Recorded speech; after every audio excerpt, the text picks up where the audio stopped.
Bonjour à toutes et à tous et bienvenue dans cette nouvelle émission. Je suis absolument ravie de vous retrouver en direct des locaux de Glénat, bien sûr. Ça fait un petit moment qu'on ne s'est pas vu pour une émission bande dessinée, donc ça me fait trop plaisir. Je ne suis pas toute seule, je suis en charmante compagnie puisque je suis avec mon très cher ami Rivenzi. Tu es tellement solennel quand tu as pris le live, c'est trop bien. Mais tu es très professionnel, bravo. Tu m'as tout appris. Mais oh non, arrête. Non, je suis trop content que tu... Franchement, merci pour l'invitation. Comme je disais, la dernière fois que j'avais été invité sur ta chaîne, ou juste j'étais venu sur ta chaîne, c'était pour faire un live poterie.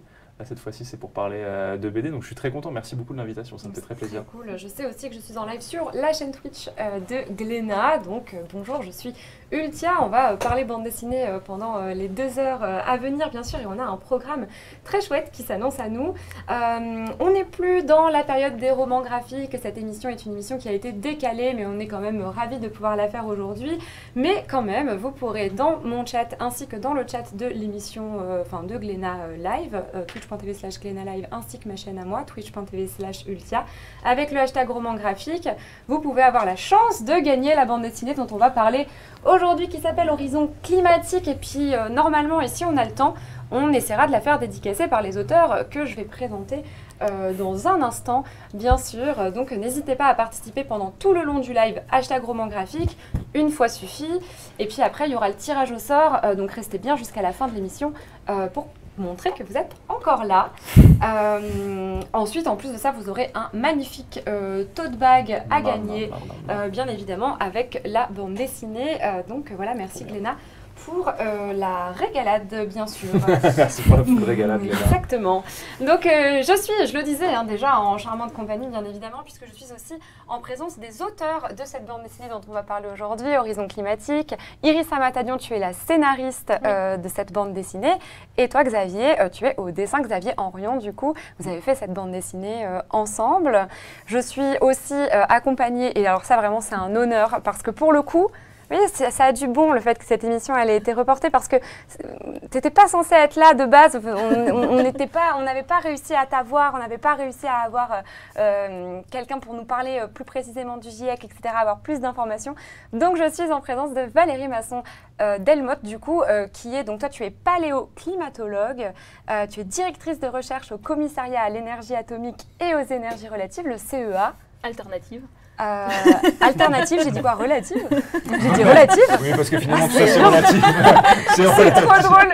Alternative. C'est très relatif, cette histoire. Le mot drôle est relatif, finalement. Tout est relatif, hein, mais ici, finalement. Alternative. Donc oui, alternative, bien évidemment. Le CEA, donc, tu es coprésidente aussi du groupe numéro 1 du GIEC. Ouais, ça s'est fini en juillet dernier. Voilà, ça, c'est ce que tu disais tout à l'heure quand on était à table. Exactement, puisqu'à chaque fois, on mange tous ensemble. Et la dernière fois qu'on s'est vu, c'était sur la chaîne de Ponce avec le CNRS. On avait organisé le pot de fleurs. Et donc à chaque fois que je parle d'écologie ou fais une émission, on est ensemble. Donc c'est vraiment trop bien. C'est pour ça aussi que je t'ai invité, Rivenzi. On avait déjà fait une émission parce ensemble. que justement, Rivenzi et Valérie ont déjà fait une émission ensemble. Et je me suis dit que c'était très à propos de pouvoir l'inviter à nouveau. Donc voilà, j'espère que ça vous intéressera. Je vois que vous êtes déjà en train de parler dans le chat et de participer au concours. Donc merci beaucoup pour ça. Je me suis peut-être, avant même de définir qu'est-ce que c'est le GIEC, parce que peut-être que là, dans le chat, vous vous dites, mais qu'est-ce que c'est Horizon climatique? Qu'est-ce que c'est le GIEC? Qu'est-ce que c'est ce livre? De quoi on va parler exactement? Peut-être qu'on va parler de bande dessinée au global. Et moi, je me demandais, vu que c'est la première fois que tu fais une émission bande dessinée avec moi, Rivenzi, c'est quoi ton rapport à la BD? Ça fait combien de temps que tu lis, que tu consommes de la bande dessinée? Est-ce que tu en consommes seulement? Alors, j'en consomme moins depuis quelques temps, mais j'en ai beaucoup consommé étant enfant. J'ai lu tous les Dragon Ball, par exemple. J'ai lu les Naruto énormément. J'ai lu les Astérix Obélix beaucoup. Les Tintins, je les ai tous lus aussi. Ah ouais, donc tu mets les mangas dans la BD, toi. C'est cool, en vrai, pour moi, ça reste un peu dans cet univers-là. Et en tout cas, moi, c'était dans mes temps quand j'étais plus jeune. C'était vraiment dans mes temps lecture. Et maintenant, mes temps lecture sont plus dédiés à la lecture d'ouvrages historiques. Donc, mais je sais qu'il y a beaucoup de très très très bonnes BD qui parlent d'histoire aussi, qui sont très intéressantes, qui ont un angle du coup qui peut que être abordé par la BD. Et il faudrait que je m'y mette pour le coup. Franchement, il faudrait absolument que je m'y mette. Donc si Glénat a des petites recos, je les prends. Il y en a, hein, de toute façon. En plus, je suis allée te chercher une bande dessinée. On l'a pas avec nous là, mais je suis allée te chercher une bande dessinée qui parle d'une ville en Bretagne. Oui, oui, parce que je suis breton et on aime me le rappeler très souvent. Alors que pour le coup, je le rappelle moi jamais. C'est ça qui non, t'en parles pas. Non, jamais. J'en parle jamais du fait que je sois breton. C'est fou, hein, franchement, mais tout te ramène à ça. Exactement. Donc ouais. non, franchement, la bande dessinée, moi, j'ai beaucoup aimé étant plus jeune. Juste, je pense que tu vois, il faudrait que je retrouve une série d'ouvrages, tu vois, qui me remettent dedans. C'est plus un petit peu, c'est plus ça. Moi, j'en ai plein, hein, si tu veux. Hein. On peut en parler pendant des heures. Il n'y a aucun problème. J'ai une bibliothèque remplie de bandes dessinées, évidemment. Alors, et aussi, avant d'entrer plus dans le vif du sujet, je voulais quand même montrer le dessin que tu as fait de nous, Xavier, parce que franchement, j'étais trop surprise de le voir. Tu l'as publié sur Twitter il y a de ça quelques jours et tu nous as dessiné... Il arrive. Alors pour le coup, ce qui est fou, c'est que quand on me dessine, souvent c'est bien fait, mais je suis brun avec une barbe. Donc finalement, que ce soit moi ou une autre personne, c'est pareil. Mais là, pour le coup, tu avais vraiment réussi à bien retranscrire et j'avais trouvé ça vraiment chouette. Et tu me disais que tu le faisais en t'entraînant le matin, comme ça, en rapide, quoi. C'est ça, c'est pour me chauffer le matin, en gros. Mais c'est vrai que je pense que je t'aurais dessiné complètement différemment si je t'avais vu en vrai d'abord. Ok, plus musclé peut-être. Sûrement. Mais non, parce qu'en fait, bon, on va la voir bien sûr bientôt. Mais moi, je trouve que c'est difficile de te dessiner, Rivenzi, les gens qui... Parce que c'est souvent que les gens font des dessins de nous, des fanarts pour nous remercier, des trucs comme ça. Et comme tu es très basique et standard. Ouais, c'est ça. Finalement, il n'y a rien de spécial. Mais j'ai l'impression qu'ils n'arrivent pas à saisir l'essence si rare. Espiègle, truculente. Unique, enfin bref, de ta personnalité. Et là, pourtant, ça a été saisi. Je suis bien content d'être venu, franchement, très content d'être sur la chaîne de Glénat. Franchement, ça fait n'hésite pas, hein, tu seras réinvité, bien sûr. Mais non, mais en vrai, blague à part, je vois ce que tu veux dire. C'est-à-dire que je suis quelqu'un de banal, comme les gens disent dans le chat. Mais non, pas du tout, c'est pas vrai. Je suis un skin de base, exactement. Ici, la modération de Rive, gardez-le, on n'en peut plus. Ah, c'est si belle, la modération. Ouais. Cool, ça me fait plaisir. En tout cas, merci mes modérateurs qui prennent le temps de venir. Vous pouvez retourner, vous pouvez vous en aller. C'est bon, merci. Non, mais restez s'il vous plaît. Faites hashtag romangraphie dans le chat pour gagner une bande dessinée dédicacée, bien sûr. C'est incroyable comme opportunité, évidemment. Mais voilà, très beau dessin. Donc merci beaucoup déjà. Je voulais te remercier chaleureusement, Xavier. Merci beaucoup. Donc on peut enfin rentrer dans le vif du sujet de l'émission d'aujourd'hui. Déjà, je me demandais, donc la BD s'appelle Horizon climatique, rencontre avec 9 scientifiques du GIEC. Et déjà, qu'est-ce que c'est le GIEC? Je me suis dit, peut-être Iris, tu pourrais nous l'expliquer. Oui. En fait, pour l'expliquer, je pourrais reprendre les mots de Valérie, qui me l'a moi-même expliqué quand je lui ai demandé, dans la bande dessinée, tu dis que le GIEC, c'est un groupe, c'est le groupe d'experts intergouvernemental sur l'évolution du climat. Et en fait, tu t'amuses à dire qu'aujourd'hui, il y a de plus en plus d'articles scientifiques, de recherches qui sont faits chaque année sur les thématiques du changement climatique, à tel point qu'aujourd'hui, il y a plus de 40 000 publications scientifiques par année. Donc autant dire que personne n'est capable de lire et de comprendre et d'agir en conséquence face à ces 40 000 publications. Et donc c'est pour ça que ce groupe a été réuni. Donc ça a réuni environ 800 scientifiques du monde entier, de 195 États, pour se partager ce travail de lecture de tous ces articles scientifiques, de toutes ces connaissances, et pour en faire une synthèse à travers des rapports. Et donc c'est des rapports qui sont rédigés tous les 3 à 5 ans. Tu pourras compléter si tu veux. Que dire d'autre?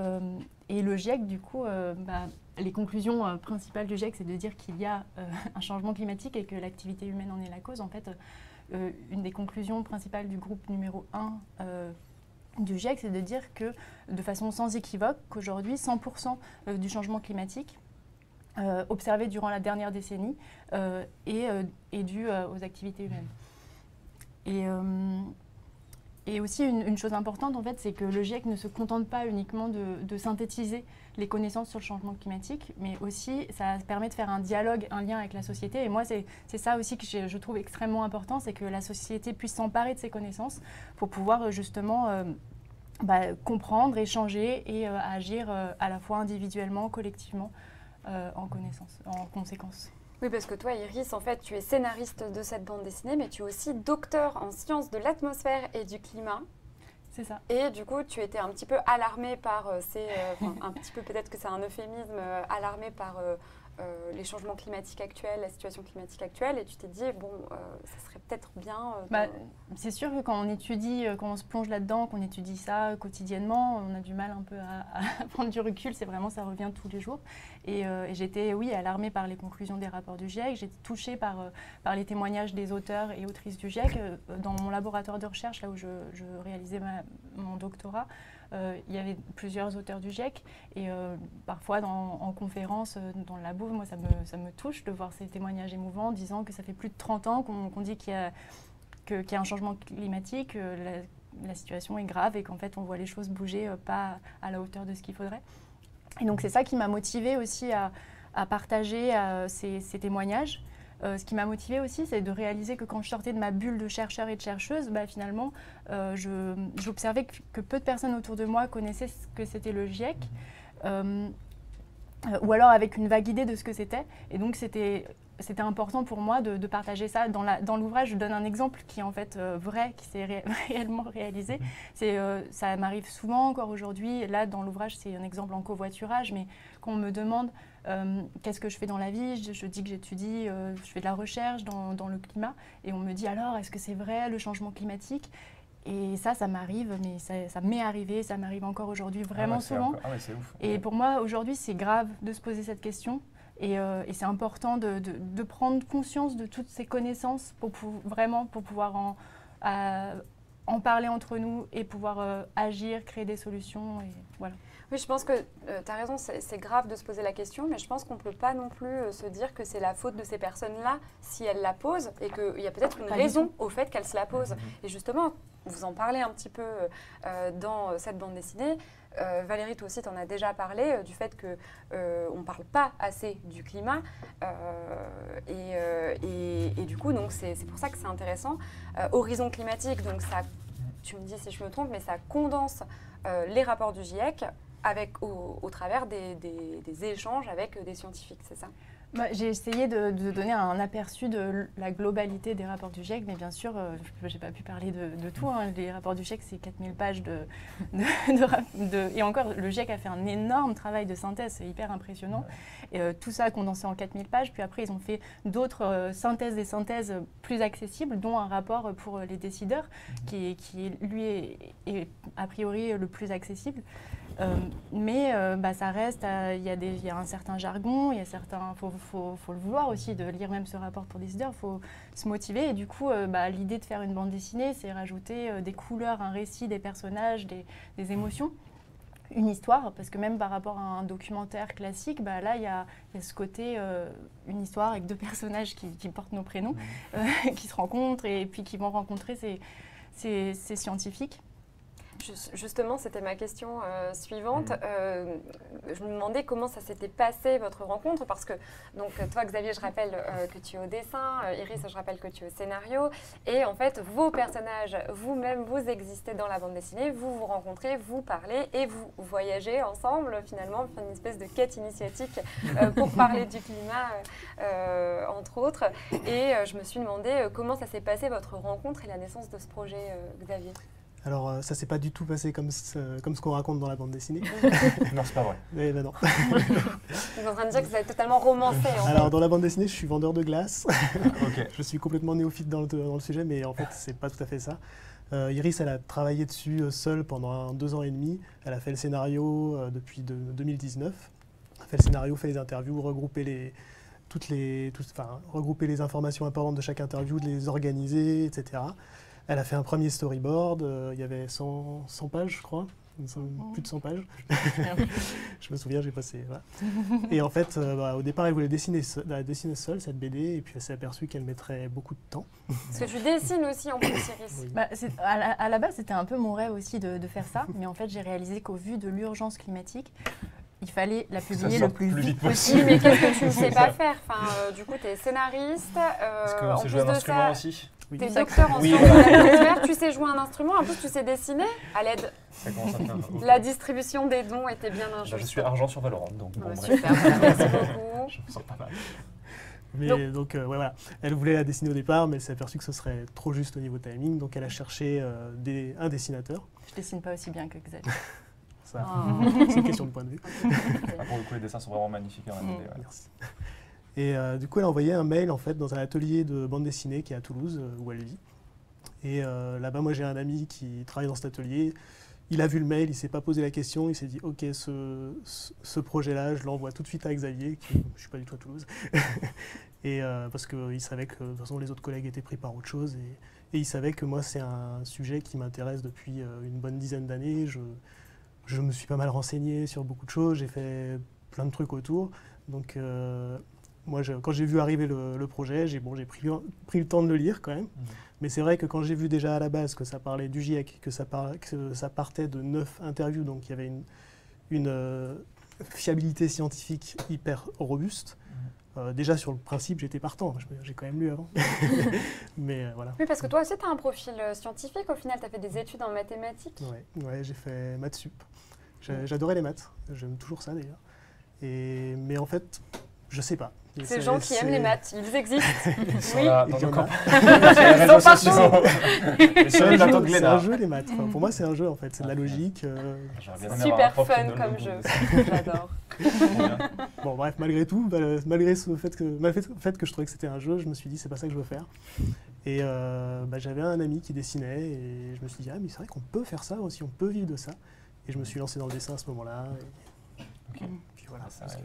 Tu parlais avec Iris des entretiens.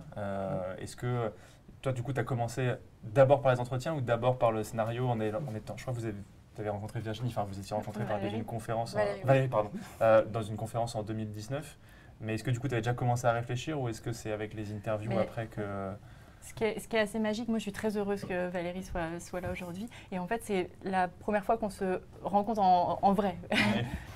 Et effectivement, l'idée de la BD est arrivée, j'en parle dans l'ouvrage, dans cette conférence que les auteurs du GIEC ont fait dans mon laboratoire en 2019.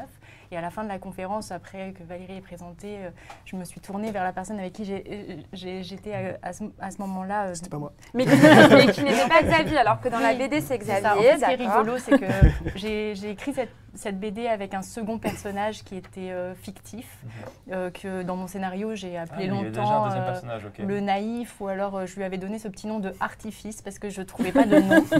Et on s'est amusé avec Xavier à lui donner son prénom en hommage en fait à notre collaboration, et je trouvais ça vraiment sympa que ce soit nous deux, parce qu'au final, bien qu'il soit arrivé après, on a quand même fait cette aventure finale, voilà, des dessins, des corrections, voilà.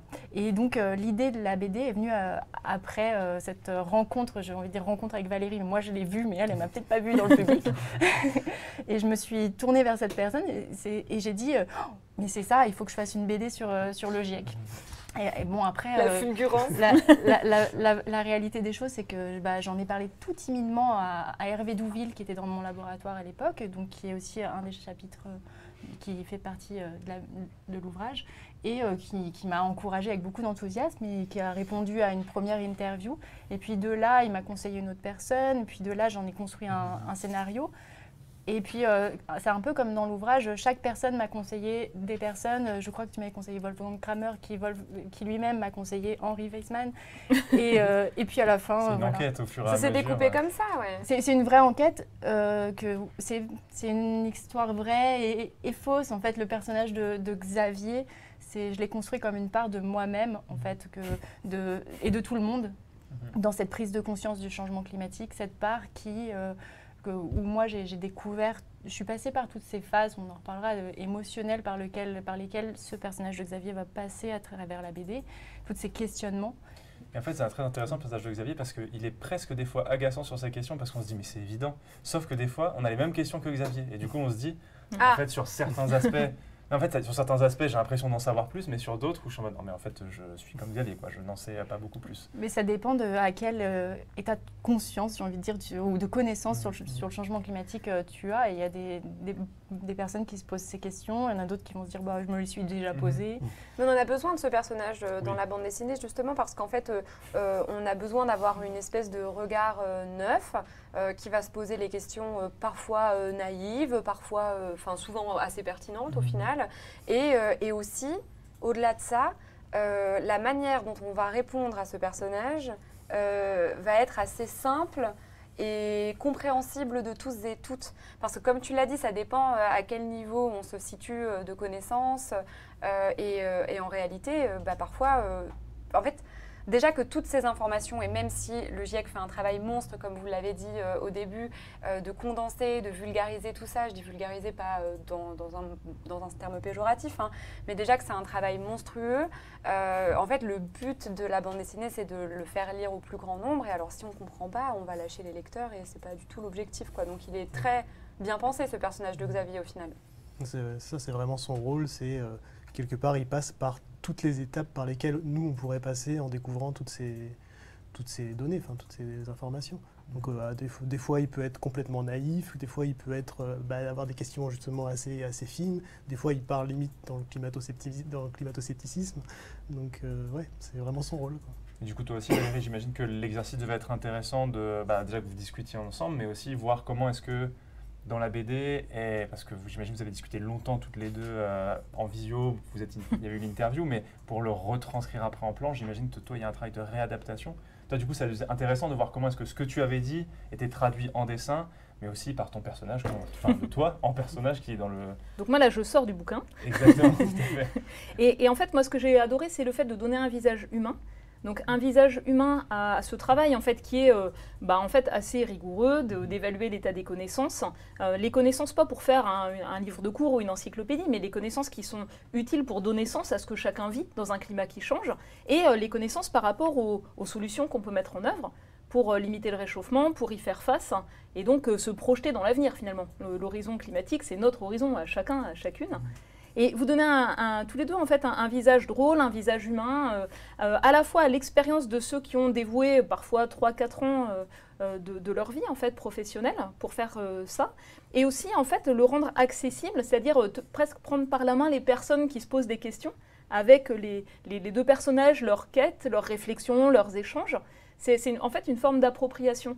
Et en fait ça répond aussi aux missions des scientifiques, parce qu'en fait dans nos missions, on est là pour produire des connaissances, et on est aussi là pour les partager. Et je trouve que Iris, justement, elle a vraiment utilisé finalement cette méthode scientifique, y compris pour la construction de la BD, au sens où elle nous a interrogés les uns et les autres. Et puis après, elle nous a fait relire ce qu'elle avait produit comme script. Et en fait, la démarche scientifique, c'est ça, en fait. On ne sait pas à l'avance, mais avec l'esprit critique, on fait relire aux uns et aux autres une publication scientifique. Elle a été relue par d'autres scientifiques, c'est ce qui permet d'avoir un filtre de qualité. Mais en fait, c'était la même approche rigoureuse finalement qui était mise en œuvre. Avec un peu de fébrilité des fois, j'imagine, en mode c'est bien. Oui, évidemment. Enfin, ce qui était super important, c'était de faire relire à la fois le contenu scientifique, que chaque chapitre soit relu par chacun des auteurs, mais aussi que tous les chapitres soient relus par tous les auteurs. Et j'ai fait relire aussi par d'autres collègues scientifiques. Et puis aussi, ce qui était important, c'était qu'ils valident aussi les blagues qu'on leur faisait dire, les dessins. Oui, bien sûr. Mais bien sûr, le fond scientifique avant tout.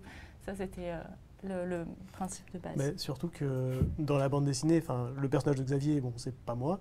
Iris, c'est quand même plus ou moins toi, mais quelque part, tu dis pas grand-chose. Alors que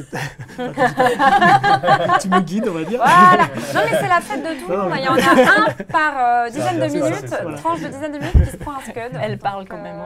Non, mais c'est pas que tu dis. Bref, on a compris. Non, par contre, c'est vrai que les 9 scientifiques, quelque part, c'est leur personnage qui est représenté et ils parlent directement au lecteur. Ouais, sauf que quand on parle, parfois on est un peu, ennuyeux, pas drôle, et du coup ça nous rend plus drôle. Peut-être, c'est vrai que moi j'avais pas accès aux interviews de base, mais c'est vrai que quelque part c'est votre parole qui était mise directement en jeu, donc c'était aussi important pour ça que vous relisiez l'intégralité de la bande dessinée. Bien sûr, et du coup, c'est pour ça aussi que peut-être toi tu t'es dit, Iris, je veux faire une bande dessinée. Est-ce que c'est justement pour s'adresser au plus grand nombre? C'était quoi l'objectif? Pourquoi avoir choisi ce support? Il en existe plein. Et oui, il existe plein de supports, et notamment des supports artistiques. Et il y a des gens qui font des choses incroyables, que ce soit en théâtre, en chanson. Et pour moi, en tout cas, j'utilise beaucoup la bande dessinée pour apprendre des choses. Je crois que une BD qui m'a motivée à faire celle-ci, c'était une BD sur les émotions d'une artiste qui s'appelle Armella. Et j'ai vraiment, je me suis inspirée un peu ça m'a motivée à faire une BD. Et en fait, j'observe qu'il y a de plus en plus de personnes aussi qui sont attirées par ce média pour apprendre. On l'a vu avec le super succès de la BD de Christophe Blain et Jean-Marc Jancovici, Le Monde sans fin. Et voilà, il y a le côté, les couleurs, le récit, les personnages qui adoucissent. Et en fait, non, ce qui adoucit surtout, c'est plus facile, d'après moi, de retenir un message quand ça touche les émotions. Quand on t'explique un processus physique, si ça ne se touche pas, tu n'es pas 100% sûr de le retenir. Alors que s'il y a des émotions derrière, en fait, c'est un problème qui nous touche tous et toutes, le changement climatique. Et c'est ça, c'est réussir à comprendre qu'on est tous là-dedans. Et donc comprendre les processus, comprendre les risques associés, comprendre les moyens d'adaptation, comprendre les solutions, les moyens d'atténuation, ça nous touche et c'est quelque chose qui est important et que j'ai voulu transmettre. Surtout que j'ai vu, parce que je me suis un petit peu renseignée sur le sujet quand j'ai préparé l'émission forcément, et il y a Hervé Douville qui a dit que 1% c'est la part consacrée au climat dans les médias de 2010 à 2019. Donc la bande dessinée, peut-être que c'est encore plus un bon moyen de pallier ce problème, de cette pénurie, du fait de parler du climat. Ouais, moi je peux donner l'image que je donne. Moi je dis en fait, quelqu'un de normal, en fait, dans sa vie personnelle, parfois, boum, il y a un événement extrême. Parfois, il y a une info sur un événement ici, une négociation climat, une publication. Et en fait, ça fait comme des touches de couleurs. Et c'est comme un tableau impressionniste, quand on a le nez sur les touches de couleurs, on n'arrive pas à y donner sens, il faut mettre un peu à distance. Et ça donne l'image d'ensemble. Et je trouve que c'est vraiment ce que fait la BD. Permettre en fait de donner sens. Alors donc on en parlait tout à l'heure, Iris, toi tu es docteur en sciences de l'atmosphère du climat. Et comment tu t'es dit, ok, je vais encore plus m'engager sur ces sujets? Est-ce que c'était à cette fameuse conférence dont tu parlais tout à l'heure? Et quelle place ça prend dans ta vie finalement? Juste pour répondre à la question d'avant, oui. Du coup, sur la place des médias, là on a la chance aussi de pouvoir parler de ça dans certains médias, de pouvoir parler comme ici de climat, de cet ouvrage. Mais oui, c'est quelque chose qui moi me touche de voir qu'il y a une place assez réduite, que parfois il existe aussi des médias qui contrôlent un peu des informations sensibles, et aujourd'hui, il y a pas certains médias qui ne sont pas indépendants. Pas qu'un peu même, pas qu'un peu, quoi. Clairement, ils les contrôlent, quoi.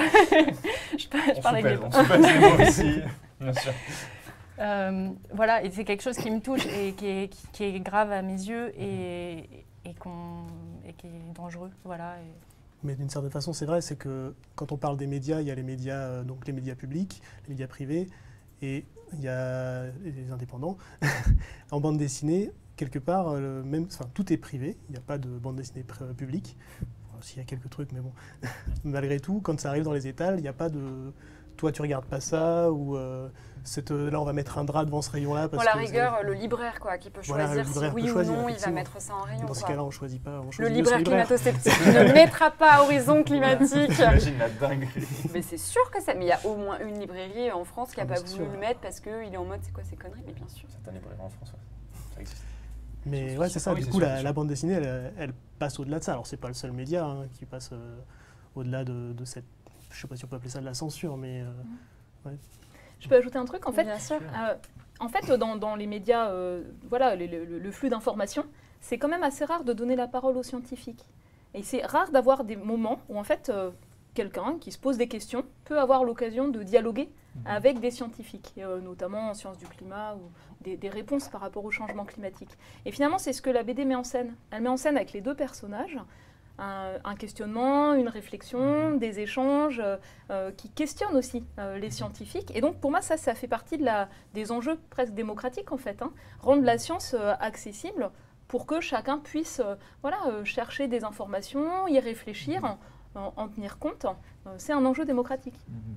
J'avais pas pensé à ça, c'est super cool ce qu'on a fait en fait. Ouais, carrément. C'est important. Vous donnez la parole Non, à non, mais des scientifiques. C'est vrai que c'est pas une interview comme on peut voir ailleurs en fait. Ça va Et plus puis loin. des fois aussi, quand tu es invité sur un plateau, on te dit là vous avez 45 secondes pour nous résumer Mais ça. c'est vrai, Le et rapport après du on GIEC, te qu'est-ce que coupe. vous pouvez nous dire un petit peu en 45 secondes? Et c'est sûr que toi tu te dis, bon bah 45 secondes, il va falloir être efficace quoi. Concis. Concis. Et donc en fait c'est impossible, on demande des choses aussi impossibles et donc du coup c'est bien de pouvoir prendre le temps. Et en vrai les gens peut-être le voient pas mais faudra sûrement la lire en plusieurs fois cette BD parce que évidemment il y a des sujets abordés qui sont très importants, très lourds, mais aussi parce qu'elle est conséquente et parce que vous n'avez pas voulu faire trop d'impasse aussi sur les interviews et sur les sujets. Donc c'était plein de choses qui sont abordées. Je me suis d'ailleurs à ce sujet demandé comment ça s'est articulé votre travail de recherche et du coup surtout j'imagine le tien. Iris, corrige-moi si je me trompe. Xavier, peut-être que tu avais aussi une part de scénario. C'est Iris qui a fait le scénario de base, la structure. Après moi j'ai retravaillé certaines parties, enfin j'ai ajusté quoi. Mais c'est vrai que le scénario il y a eu de des base, très bonnes c'est- idées de vulgarisation aussi. Ouais. Ce passage, tout le passage du forçage radiatif, par exemple, on l'a travaillé, on a eu la chance de pouvoir le travailler avec un chercheur en didactique qui nous a aidé vraiment à vulgariser. Puis Xavier avait eu une super idée de métaphore avec ce cheval qui porte le forçage radiatif et qui a été validé aussi par ce chercheur en didactique. C'est pas celle-ci. C'est dans ce chapitre, mais c'est plus loin. Et ça, c'est un exemple parmi d'autres. Il a eu des chouettes idées comme ça. Tu peux le montrer à cette caméra, je C'est pense. bien d'avoir, je pense, deux niveaux de Non. connaissances sur le même sujet. Du coup, tu en as un qui est un peu plus détaché, Ouais, mais du justement, coup, qui a peut-être un peu plus de recul. Quand toi, tu as le nez dans toutes les interviews, tu sais qu'est-ce qui a été dit. Oui. Ça doit être vraiment intéressant comme... Eh ben, Il y a un décalage. Oui, bien sûr, on va avoir une petite mise au point. Voilà, regardez-moi ça, ce cheval, qui était du coup une allégorie pour dire à quel point il était chargé et du coup épuisé. C'est ça, c'est le. Donc ça, c'était ton idée, Xavier. C'est. En fait, je crois que j'ai été assez pénible avec Iris. S'il y avait un truc que je comprenais pas, ou je lui disais, Oui, bah, là je c'était- comprends pas. Mais je pense que c'était génial, pas de la c'était génial. pénibilité, c'était contraire. en fait si toi Non, tu mais- comprends pas, il y a plein de gens qui comprennent pas non C'est plus. ça, c'est Donc pour du ça coup que je c'est un me- problème ouais. vu l'objectif de la bande Ouais. dessinée. Si ça commence déjà à mettre de côté certaines personnes, c'est compliqué quoi. je pense que c'est ça qui a été beau aussi dans cette collaboration, c'était que Xavier ne laissait rien passer qu'il ne comprenait pas. Il ne voulait pas dessiner. Et du coup, il m'expliquait ce qu'il ne comprenait pas, mais en détail. On se sent aussi... Le vrai Xavier de la BD, le personnage là. le Vous Xavier savez, un peu ici naïf et présent. agaçant. C'était C'était Côté lui. agaçant, c'est Et, celui-là. et ça m'a beaucoup aidé parce que parfois, en tant que scientifique, moi-même, j'ai aussi mes filtres. Il y a des termes que j'emploie qui sont naturels pour moi et qui ne sont pas pour tout le monde. Je ne sais pas si je dis albédo. Pour moi, c'est un mot commun qui ne parle pas à tout le monde. Et même parler très vite et parler de corrélation, alors que c'est quand même un mot vraiment plus commun, parfois prendre son temps pour vraiment expliquer, ou une courbe, je lis des courbes tous les jours, mais en fait, du coup, c'est prendre son temps à expliquer la psy ordonnée. Oui, Voilà. bien sûr, évidemment. Et Xavier, vous avez bien attention à tout comprendre. Oui, c'est ça. Et puis, d'une certaine façon, pour moi, donner une image, ça me permettait de voir si j'avais bien compris. Est-ce que j'arrive à synthétiser avec juste deux, trois, une allégorie ou une métaphore, et puis voir est-ce que si je fais ça, c'est juste. Et je me souviens d'ailleurs sur ce cheval, ça a été assez compliqué parce que on avait fait tourner un peu dans ton labo et il y en a plusieurs qui étaient là.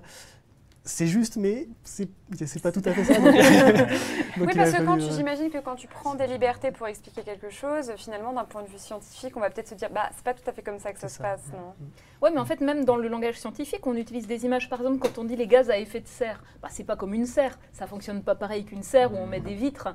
En fait, c'est juste quand on rajoute ces gaz dans l'atmosphère, finalement, il y a une partie du rayonnement de chaleur du bas de la surface de la Terre qui part plus vers l'espace, puis du coup, ça entraîne une accumulation de chaleur. C'est ça l'idée du forçage radiatif. Mais on donne une image. L'effet de serre, c'est une image. Donc vous avez développé des nouvelles images. En fait. Bien sûr. Et alors, du coup, je me suis demandé comment ça s'est articulé ton travail de recherche. Comment est-ce que tu t'es dit, bon, là, je me pose et je vais faire mes recherches. Comment tu as fait? Comme je disais, c'est un peu parti. J'étais un peu timide sur ce projet au début. Je me suis dit, je vais tenter l'expérience pour une expérience personnelle, de faire une petite BD. Je ne pensais pas la publier. Je pensais faire ça peut-être pour moi, peut-être plus, partager sur les réseaux. Du coup, je travaillais le soir, le week-end pendant mon postdoc. Et j'ai interviewé chacun des auteurs. En fait, ce qui s'est passé, c'est que je me renseignais d'abord pendant un bon mois à fond, voire plus, sur un auteur, une thématique, tout ce qu'ils avaient pu écrire dans le GIEC et au-delà. Et après, j'allais les interviewer avec les questions les plus naïves. En fait, je connaissais les réponses parce que j'avais vraiment travaillé avant. Ouais. Et je faisais semblant de ne pas connaître les réponses, enfin semblant. Et du coup, ça me permettait aussi de rebondir et surtout d'avoir la réponse. Si je pose ma question de façon naïve, au moins ils me répondent simplement. Je ne voulais pas me positionner parce qu'il y a des chapitres. Le chapitre de Christophe Cassou, c'est celui que je maîtrise le plus, c'est un peu mes études. Et je ne voulais pas qu'on parle d'égal à égal, peut-être pas, mais sur certains sujets. Toi, tu avais déjà des connaissances que lui avait aussi, mais tu n'avais pas envie de biaiser la rédaction. Je voulais qu'il m'explique les choses. Que toi aussi, tu avais ces connaissances-là. Je voulais ces mots pour qu'il m'explique les choses. Et du coup, j'essayais de me mettre dans le personnage de Xavier, en fait, un peu, en quelque sorte, au moment de l'interview. On connaît le sujet, devoir réussir à essayer de... Mais c'est un vrai travail, mais c'est pas c'est le travail des professeurs du collège et du lycée, au final. Super dur, ils sont hyper pros dans ce qu'ils enseignent, et pourtant, ils abordent le quand on fait b.a.-ba des live tout histoires d'abord. avec des historiens, il y a des sujets que je connais très bien, mais le but, c'est que c'est pas... Moi, je fais pas de live pour moi, toi, tu n'as pas fait cette BD, tu le faisais aussi pour que les gens puissent le lire, donc il faut se mettre à leur place, il faut essayer d'imaginer les questionnements. C'est vraiment difficile comme démarche, et franchement, c'est... Et puis après, j'ai rajouté aussi des éléments qu'on n'avait pas forcément discutés, mais encore une fois, ils ont validé après.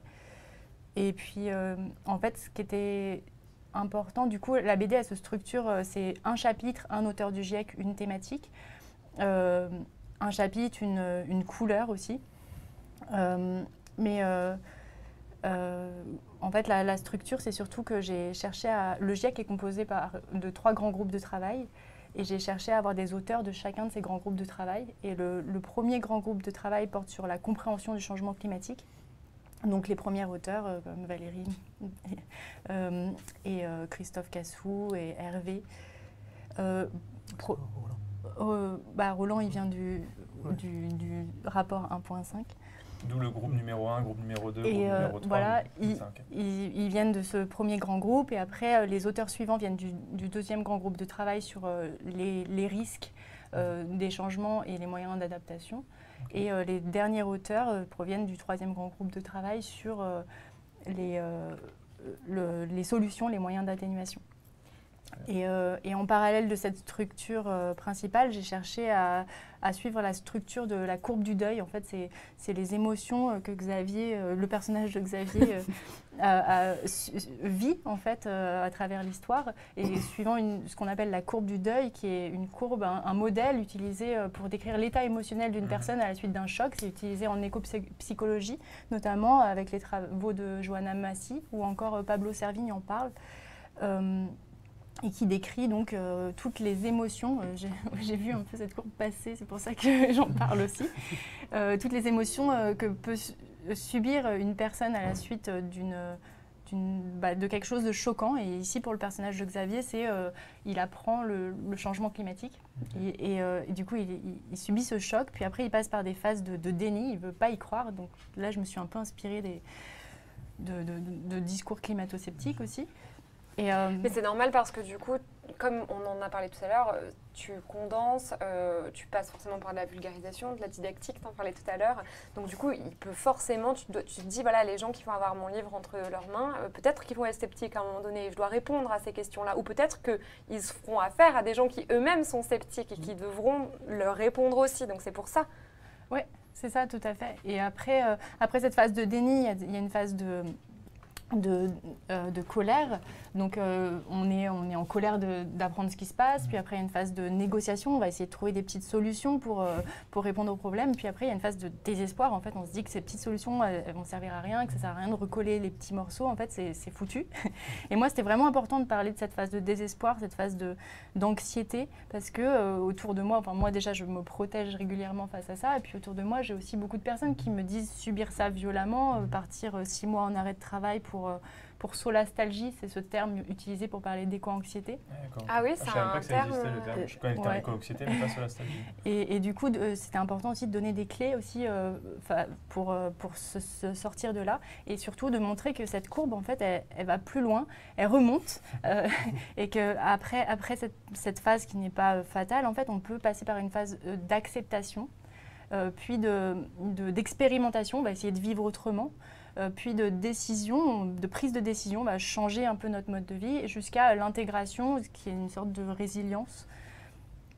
Et voilà, c'est un peu, voilà, là on voit la courbe, c'est un peu le schéma par lequel va passer Xavier, et pour montrer qu'une émotion, c'est important, c'est normal, c'est légitime, et surtout que ça a une utilité, ça sert à bouger, à passer à l'action. Et donc c'est important d'écouter ces émotions et de voir qu'en fait, ça ne sert à rien de s'arrêter à la phase de dépression. Il y a tout ça après, quoi, pour encourager à agir. Et on voit Valérie juste là, en fait, juste au-dessus de moi. Ouais, et puis souvent, on pense que les rapports du GIEC, ça met l'accent sur les risques, mais en fait, dedans, il y a aussi tous les aspects des solutions à toutes les échelles. Et c'est important de montrer qu'il y a ces solutions qui sont disponibles, mais qui demandent pas mal de travail pour les mettre en œuvre un peu partout. Et moi, je suis frappée quand on discute notamment avec des jeunes, des lycéens, des étudiants, eux, des fois, ils n'en ont plus du tout envie d'en entendre parler, parce qu'il y a un discours qui est vraiment assez pessimiste ou anxiogène. Et là, on montre aussi les solutions qui existent pour pouvoir vivre dans un climat qui change, pour pouvoir être acteur de ces transformations. Et ce côté-là est vraiment important, je trouve, à la fin. Mais ça rejoint aussi la question que tu posais tout à l'heure sur pourquoi la BD. En fait, la bande dessinée, c'est vrai que c'est... On le voit, hein, on peut le poser, on le garde, on peut le lire une première fois, mais on peut revenir plus tard. Et c'est une BD qu'on lit pour nous, mais elle peut aussi servir aux autres. Et typiquement, alors on parlait du déni ou quoi que ce soit, si j'ai un ami qui est dans le déni, je ne sais pas trop comment lui expliquer, comment l'aborder, peut-être que la BD, elle va pouvoir m'aider. Donc je vais reprendre la BD, je sais, en plus il y a une couleur par chapitre, donc on trouve facilement, hop, voilà comment ça se passe dans le déni, comment est-ce qu'on aborde ce sujet, pareil pour la dépression, etc. C'est un objet qu'on garde, qu'on peut prendre le temps de ressortir, de prendre le temps de bien comprendre, et il peut servir d'outil pour expliquer à d'autres personnes à les aider plus qu'à leur expliquer en fait. Oui, parce que du coup, voilà, on en parlait, mais c'est vraiment, ça reste une lecture assez massive, donc on comprend que vous lisiez pas ça d'un coup, mais c'est très intéressant de l'avoir à l'instar d'une encyclopédie ou d'un dictionnaire, de l'avoir dans sa bibliothèque et puis de pouvoir la consulter au besoin, quoi. Et c'est marrant parce qu'à un moment donné, on s'était posé la question, parce que c'est vrai que ça fait un gros livre, on s'était dit, est-ce qu'il faudrait le couper en deux? Plusieurs fois, on m'a dit, pourquoi vous n'avez pas fait 2 tomes ou quoi que ce soit? Mais en fait, avec cette structure-là, si on fait 2 tomes, ça veut dire que le premier tome, il se termine où? Ouais. En bas de la pente. Exactement. En bas de la pente, en ouais. Bas de la pente, dans le désespoir. Mais je vous jure que le deuxième, on va vraiment se régaler. Donc, sur le deuxième, ça arrive fort. Non, mais je comprends. Et du coup, il fait 320 pages, cette BD. Et donc, il y a des couleurs par chapitre aussi. Et chaque chapitre aussi aborde un thème différent. Pourquoi est-ce que vous avez décidé de faire ce choix de code couleur pour différencier au-delà de la thématique? Il y a plusieurs choses. C'est vrai que les couleurs, quelque part, les premières sont plutôt bleu, vert, assez ternes. Ouais. Et puis après, ça devient plus dans le orange, jaune, rouge. Ça peut rappeler à la fois les courbes de température, mais ça rappelle aussi... c'est aussi le côté, plus on va vers le désaturé, plus c'est vers la dépression. Et puis après, c'est aussi, on retrouve un peu de lumière dans la vie. Oui, c'est vrai que c'est un petit clin d'œil que je ne suis pas sûre que tout le monde chope, mais on a cherché que les couleurs soient représentatives de cette fameuse courbe un peu emblématique du rapport du GIEC, qui est la courbe des warming stripes, dont on parle plusieurs fois dans le chapitre de Valérie Masson-Delmotte. Vous l'aurez tous dans le chapitre. Et là, je tombe pile dessus, donc je ne sais pas si ce sera flou, mais... C'est les couleurs qui comptent et du coup qui montrent l'évolution des températures en fonction du temps depuis 1750. On va en parler plus en détail juste ensuite. Donc maintenant je comprends pourquoi j'ai cette espèce de couleur verdâtre. C'est ça. Mais ça te va très bien au teint, bien sûr. Après, juste par rapport aux couleurs, c'est vrai qu'on a aussi, c'était une volonté d'Iris dès le départ, et puis de toute façon on était d'accord là-dessus, c'était un dessin le plus simple, enfin pas simple, mais ne pas charger le dessin. Oui. Et la couleur, c'est aussi pour ça qu'on est resté sur du monochrome à chaque fois, c'est que si on charge le dessin, alors que les informations sont déjà très denses... Moi, j'ai fait ma C'était- lecture avec un carnet et un stylo. mais Parce c'est- que je Ouais, il peux fallait, pas, mais je peux pas, moi, sinon ça rentre par là et ça ressort par là. Tu vois, tu lis quelque chose, j'ai besoin de mettre par écrit parce que, en fait, il y a tellement de choses que je sais pas que j'ai besoin de les intégrer avant même de passer à la suite. Sinon, tu lis sans lire, tu vois. C'est vraiment une BD, je trouve, qui se consomme chapitre par chapitre, quoi. Tu peux vraiment Ouais. juste Après, regarder un chapitre, chacun le lit à sa façon. Moi, Ouais. j'ai vu des gamins de 12 ans le lire d'une traite. Waouh, Mais bon, très impressionnant ces enfants. En fait, c'est un peu comme les séries. Qui finalement. sont-ils oui, c'est ça. Mais c'est comme une C'est un peu série, ça. ouais. Après, je voulais juste aussi, on parlait des 320 pages. C'est vrai qu'au départ, bon, il y a eu plusieurs étapes, mais à un moment donné, on s'est arrêté, on s'est dit, voilà, là, j'avais fini tous les crayonnés. On s'est dit, voilà, là, on a la BD qui est prête, on a mis les textes et on a tout relu. Et là, c'est notre éditeur, donc Glénat, qui est venu nous voir et qui nous a dit, on a un problème. À ce moment-là, il y avait 224 pages, je crois. Et en fait, il n'y avait pas plus d'informations que maintenant, pas moins, mais c'était hyper dense. Ouais. Et on s'est dit, si on fait ça comme ça, en fait, les gens ils vont ouvrir la BD, ils vont faire « Oh là là, ça va pas être possible ». Donc là, effectivement, il y a 320 pages parce qu'on a juste un peu plus dilué le propos, on a rajouté des petites scènes pour respirer, etc. Effectivement. Parfois, il faut reprendre son souffle. Hein, Oui. donc oui, mais c'est marrant parce qu'en fait, on en parlait avec Clara, bien sûr, qui m'aide à faire les déroulés d'émissions à chaque fois pour Glénat.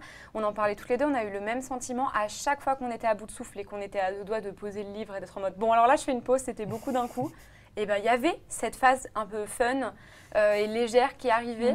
Et du coup, c'était mais quasiment au bon moment à chaque fois. Et je me disais, c'est fou parce qu'on dirait presque que vous avez fait un essai auprès d'un pote à vous. En mode, tu me dis quand t'es fatigué. Hein. Et après, vous avez inséré une scène un peu détente. Ouais, allez hop, une vanne. Bon, qui fait une blague cette fois-ci? Alors, n'empêche que, pour la petite histoire, quand on avait fait tout ce scénario, les storyboards et tout, moi j'avais fait, je ne sais pas si tu te souviens, j'avais mis chaque page en tout petit, vraiment à la taille même plus petit qu'un timbre. Ça existe encore les timbres. Oui.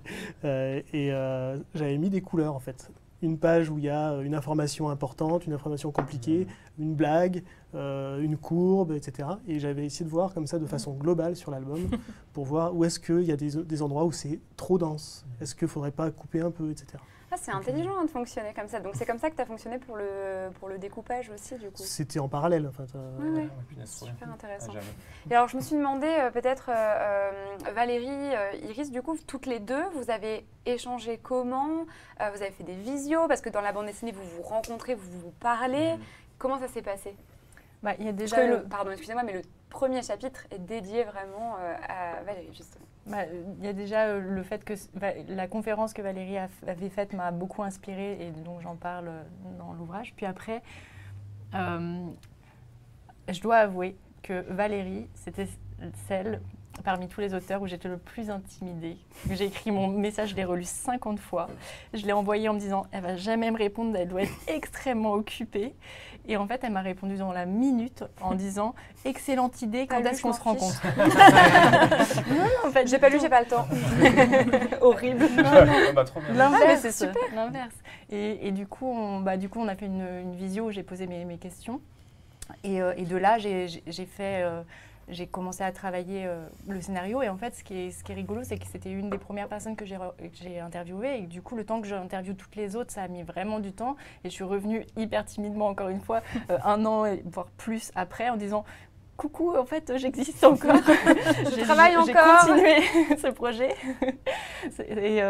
Et du coup, je lui ai fait relire le premier... je pense que c'était les crayonnés qu'on a fait relire en premier. Et Le après, crayonné, on c'est a quoi, eu... Xavier? Explique-nous. Et l'albédo, qu'est-ce que c'est? Le crayonné, qu'est-ce que c'est? Non, pour faire simple, en bande dessinée, on a plusieurs étapes. Alors, il y a le scénario.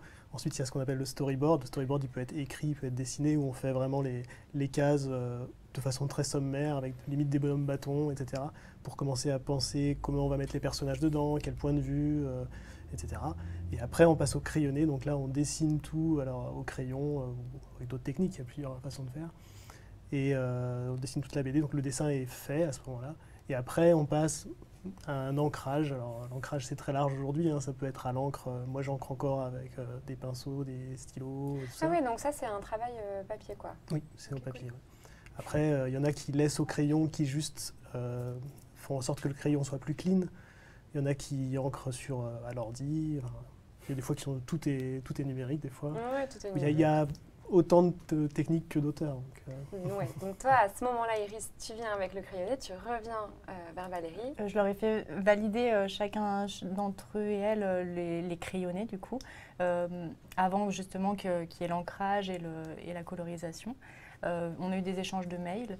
Et puis, et après, on leur a refait valider une fois ancrés.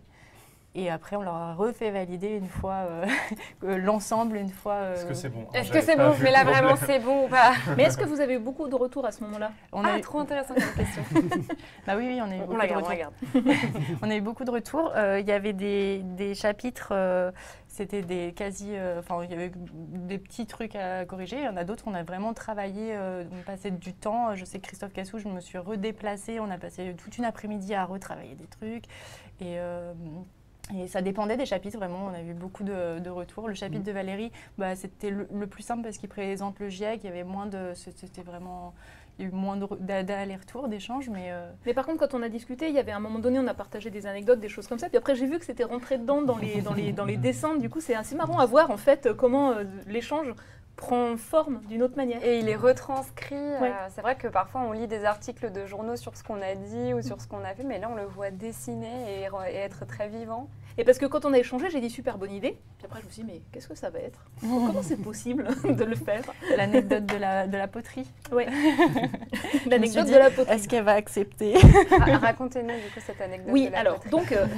donc préparer un rapport du GIEC, c'est travailler avec des centaines de chercheuses et chercheurs du monde entier qui vont après regarder dans la littérature scientifique l'état des connaissances et puis le représenter en fait. Et puis en distiller les conclusions, mais aussi les limites et tout le reste. Et donc chaque version de chapitre d'un rapport du GIEC, au début c'est une ébauche moche, donc c'est un tas de glaise. Et puis après c'est relu, il y a des commentaires de milliers en fait d'autres scientifiques qui disaient ça vous l'avez pas bien fait, ça vous n'avez pas regardé ces publications là, c'est pas assez robuste. Et donc c'est cette espèce d'intelligence collective qui est derrière en plusieurs tours. Et donc l'image que j'avais donnée devant les scientifiques qui contribuaient, c'était l'image de la poterie. Au début c'est un bout de glaise, c'est moche. Puis après on fait une ébauche, on comprend que l'idée c'est faire un vase. Puis après au fur et à mesure qu'on le travaille, ça peut être joli et élégant. Mais eux, en fait, quand j'ai expliqué ça, eux, ils voyaient un film avec Patrick Swayze et une scène avec de la poterie. Ah oui, d'accord. Alors, c'est pas tout le temps ça, la poterie. Voilà.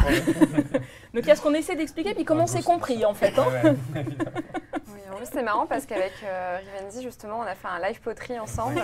Et alors, donc, tu disais au début, c'est un tas, ça ressemble pas à grand-chose, etc. À la fin, pour Rivenzi, c'était toujours un tas. C'est vrai que c'était un tas, oui. Ouais, ça Attention, ressemblait ma pas... poterie, attention, ma poterie. On parle bien de ma poterie, on est bien d'accord. Mais vous n'étiez pas plusieurs milliers de scientifiques Non, dessus. tout à fait. Alors, heureusement, parce que déjà, c'était compliqué pour moi tout seul de la faire. Alors, Dieu merci, il était seul. Merci pour la poterie. En plus, il avait ruiné ma poterie en mettant un gros coup d'assiette dedans. Bon, bref, on vous passe les détails. Allez voir ça sur YouTube. C'était un fantastique moment. Et justement, on a reproduit la scène de Ghost ensemble parce que c'est quand même un rêve. C'est très parlant, mais c'est très parlant. C'était trop gênant. On se regardait comme ça, c'était une catastrophe.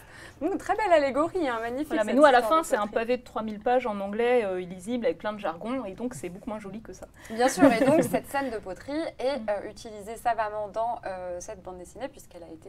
c'est très bien en fait de fonctionner en image comme ça, tout c'est le but de la bande dessinée clairement. Donc cette BD qui fait 320 pages, vous l'avez découpée en chapitres, on le rappelle, il y a un chapitre, une couleur, une étape du deuil. Et alors on a cette double page dont on a commencé à parler tout à l'heure, qui est une illustration d'un graphique emblématique du GIEC, justement, c'est la courbe de l'histoire des températures et des futurs possibles selon 5 scénarios. Les 5 scénarios des 5 doigts de la main, avec chaque scénario qui est possible et envisageable. Valérie, est-ce que tu peux nous en parler davantage de cette courbe? Et peut-être pas sur cette double planche, mais peut-être sur le graphique originel, si tu veux plus. Voilà, celle-ci. Donc c'est pas le drapeau français restructuré en fait. Ça démarre en 1750, ça va jusqu'en 2100. Et en fait, une barre, c'est une année, donc comme un code barre. Et ensuite, le code de couleur, il va du bleu vers le rouge à mesure du réchauffement. Donc c'est une façon en fait un peu intuitive de partager une représentation du réchauffement. Alors on peut le faire au niveau planétaire, c'est le cas, mais on peut le faire aussi en France, à Paris, à Marseille, sur différentes séries. Et puis il y en a même qui l'ont adapté pour d'autres indicateurs du climat. Et ce qui est intéressant, c'est de voir où on en est là. Et puis donc qu'aujourd'hui, on ne vit plus avec le même climat que les générations d'avant. Hein. Et puis que les futurs possibles, eh bien, ils dépendent de ce qu'on va faire sur les émissions de gaz à effet de serre à venir. On voit que ça devient plus rouge. On voit aussi que même si on baisse fortement les émissions de gaz à effet de serre, eh bien, il faudra se préparer à un réchauffement jusqu'à ce qu'on atteigne la neutralité carbone. Donc l'adaptation, ça va être important. Oui, parce que du coup, voilà. Il y a les 5 issues à la fin. Tout en haut, c'est des très fortes émissions de gaz à effet de serre. Au milieu, c'est plutôt ce vers quoi on est en ce moment, c'est-à-dire des émissions qui baissent en France comme dans une vingtaine de pays, mais qui continuent à augmenter ailleurs. Donc on est plutôt sur un genre de plateau. Et comme il y a un effet cumulatif, si les émissions de gaz à effet de serre restent au même niveau, le climat continue à dériver. Pour arriver à le stabiliser, il faut que ça baisse et qu'ensuite on émette plus de CO2 au niveau mondial. Et c'est ce qu'il y a dans les courbes du bas quand ça se stabilise. Je pense qu'on peut laisser le graphique plus longtemps si ça vous convient, comme ça on a l'explication jusqu'au bout. Donc alors ça part quand même dans les rouges, même dans le dernier scénario. Alors même en fait en bas, donc des émissions basses ou très basses, il faut anticiper que le climat va continuer à s'ajuster pendant quelques décennies, d'où l'importance justement de s'approprier ces connaissances, faire en sorte de les intégrer pour que nos infrastructures, les réseaux d'eau, les bâtiments, les activités industrielles, les bâtiments, etc., anticipent l'évolution des vagues de chaleur plus fréquentes, plus intenses, des pluies extrêmes, du risque de sécheresse, la montée du niveau de la mer, pour anticiper et limiter les risques. D'accord. Oui, parce que du coup, ces différents scénarios, ils amènent à des niveaux de température différents en 2100. Mais ce qu'il faut savoir, c'est qu'un des résultats principaux du deuxième grand groupe de travail du GIEC, c'est de dire qu'aujourd'hui, il y a déjà 3,3 à 3,6 milliards d'individus qui sont déjà sur Terre impactés par le changement climatique et que a priori, ça va que augmenter. Et donc, c'est à nous de comprendre ça et d'agir pour atteindre les scénarios les moins pires, j'ai envie de dire. Et donc toi justement Xavier, tu t'es réapproprié ce schéma et on peut remettre la double page qu'on voyait tout à l'heure. Et c'est très ingénieux en réalité. Tu peux nous en parler un peu plus de comment est-ce que tu as fait cette double page, cette double planche? Alors typiquement c'est vraiment l'exemple de ce qu'on disait, un premier travail d'Iris, puis sur ce sur quoi j'ai ajouté des choses. En fait dans le scénario de base qu'elle avait fait, c'était, elle avait pensé à un cauchemar, effectivement, de Xavier qui dort et de sa couette qui... Je crois que c'était une écharpe qui l'étranglait. Ah, voilà, c'est une écharpe qui l'étranglait. Tenue par Valérie Masson-Delmotte. Oh non, qui étranglait Xavier. Mais l'idée des doigts est vraiment très Et voilà, du coup, j'ai préféré, je me suis dit, pourquoi on ne rajouterait pas des doigts? Enfin, il y a quand même 5 scénarios comme les 5 doigts d'une main. Donc, je me suis dit, allez, on part sur une main.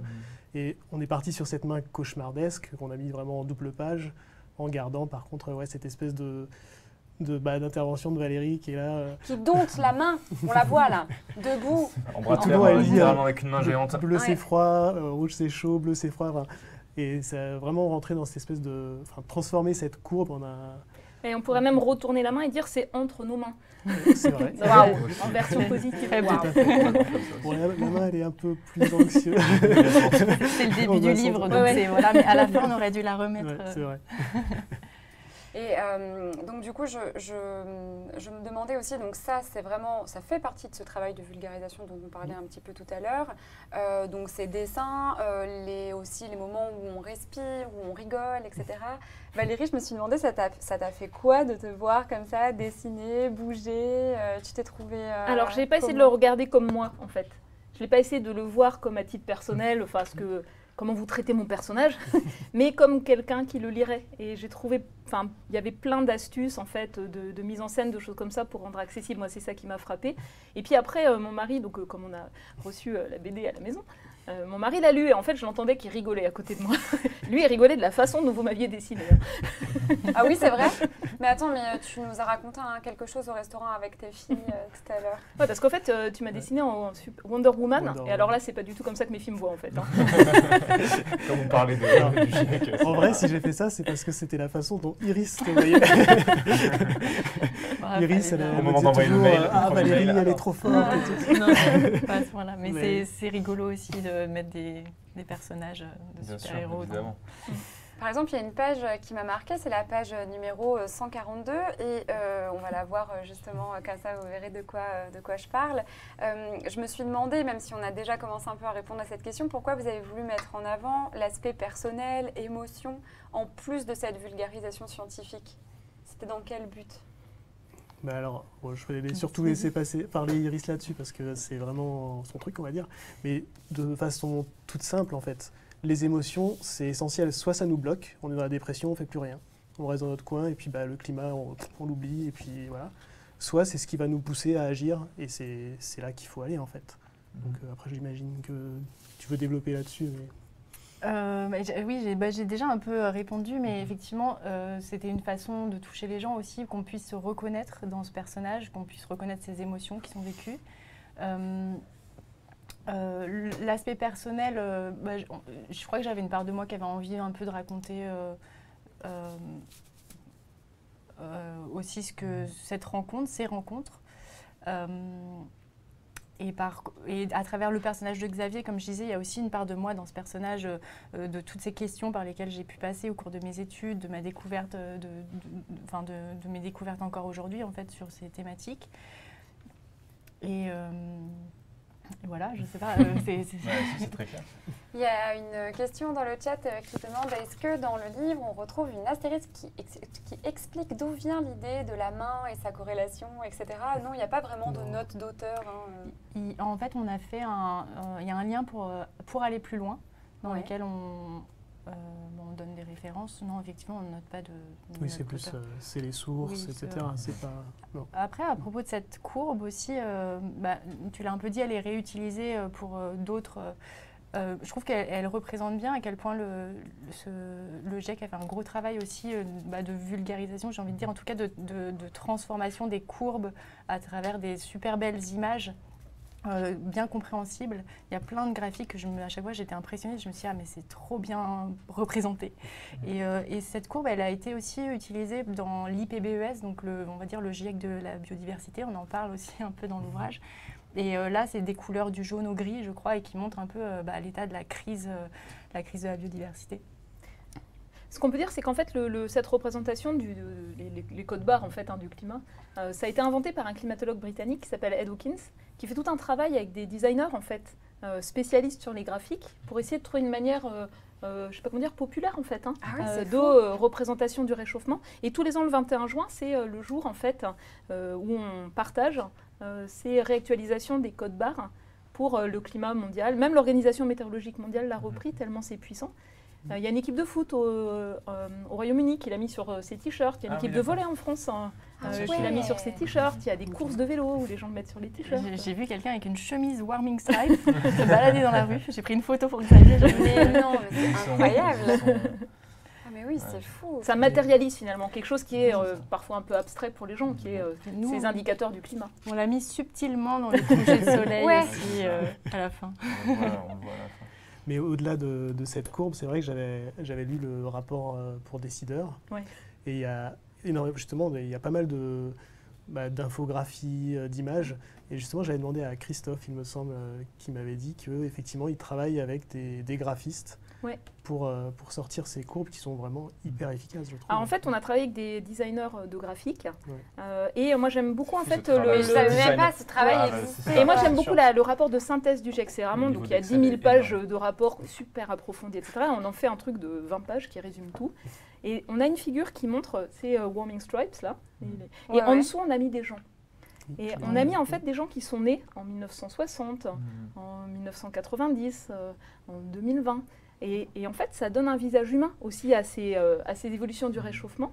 Par exemple, un enfant qui naît aujourd'hui va être 7 fois plus exposé à des vagues de chaleur que quelqu'un qui est né en 1960 dans le monde. Et donc ça permet de faire le lien entre le fait de vivre et que c'est quelque chose qui va affecter les êtres vivants, pas que nous, les coraux, les forêts, mais aussi les humains de manière différente selon les générations. Et ça, c'est tout un travail justement d'arriver à donner aussi rendre accessibles ces informations, leur donner un côté humain. Vas-y. Oui, moi, c'était une question des choses qu'on apprend dans cet ouvrage. Je trouvais très intéressant, c'était le rapport aussi, parce qu'avec le GIEC, évidemment, vous travaillez avec des scientifiques de partout à travers le monde, et c'est vrai qu'on se dit qu'en fait, la cause climatique, vu que c'est une cause qui est transnationale, évidemment, qui concerne tous les êtres vivants qui sont sur cette planète, on se dit qu'on le considère tous un peu de la même manière. Et ce que j'apprends dans le livre, en fait, c'est vrai que, par exemple, aux États-Unis, alors que nous, en Europe, on est plus dans une idée de réduction des gaz à effet de serre, par plus de sobriété, par une réduction de nos consommations.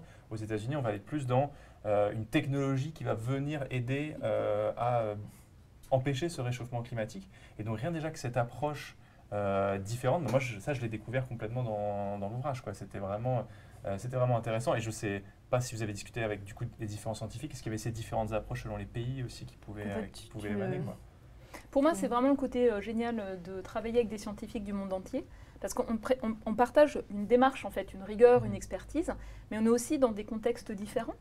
Et donc, le fait de travailler ensemble, ça permet d'avoir cette perspective-là. Et quand on regarde les solutions qui pourraient permettre demain, en 10 ans, de diviser par 2 les émissions de gaz à effet de serre dans le monde, tout en répondant aux besoins des gens, il y a 3 grands leviers d'action. Il y a un levier d'action technologique, il y a un levier d'action sur la demande, l'efficacité, la sobriété, puis il y a un levier d'action sur la nature, en fait.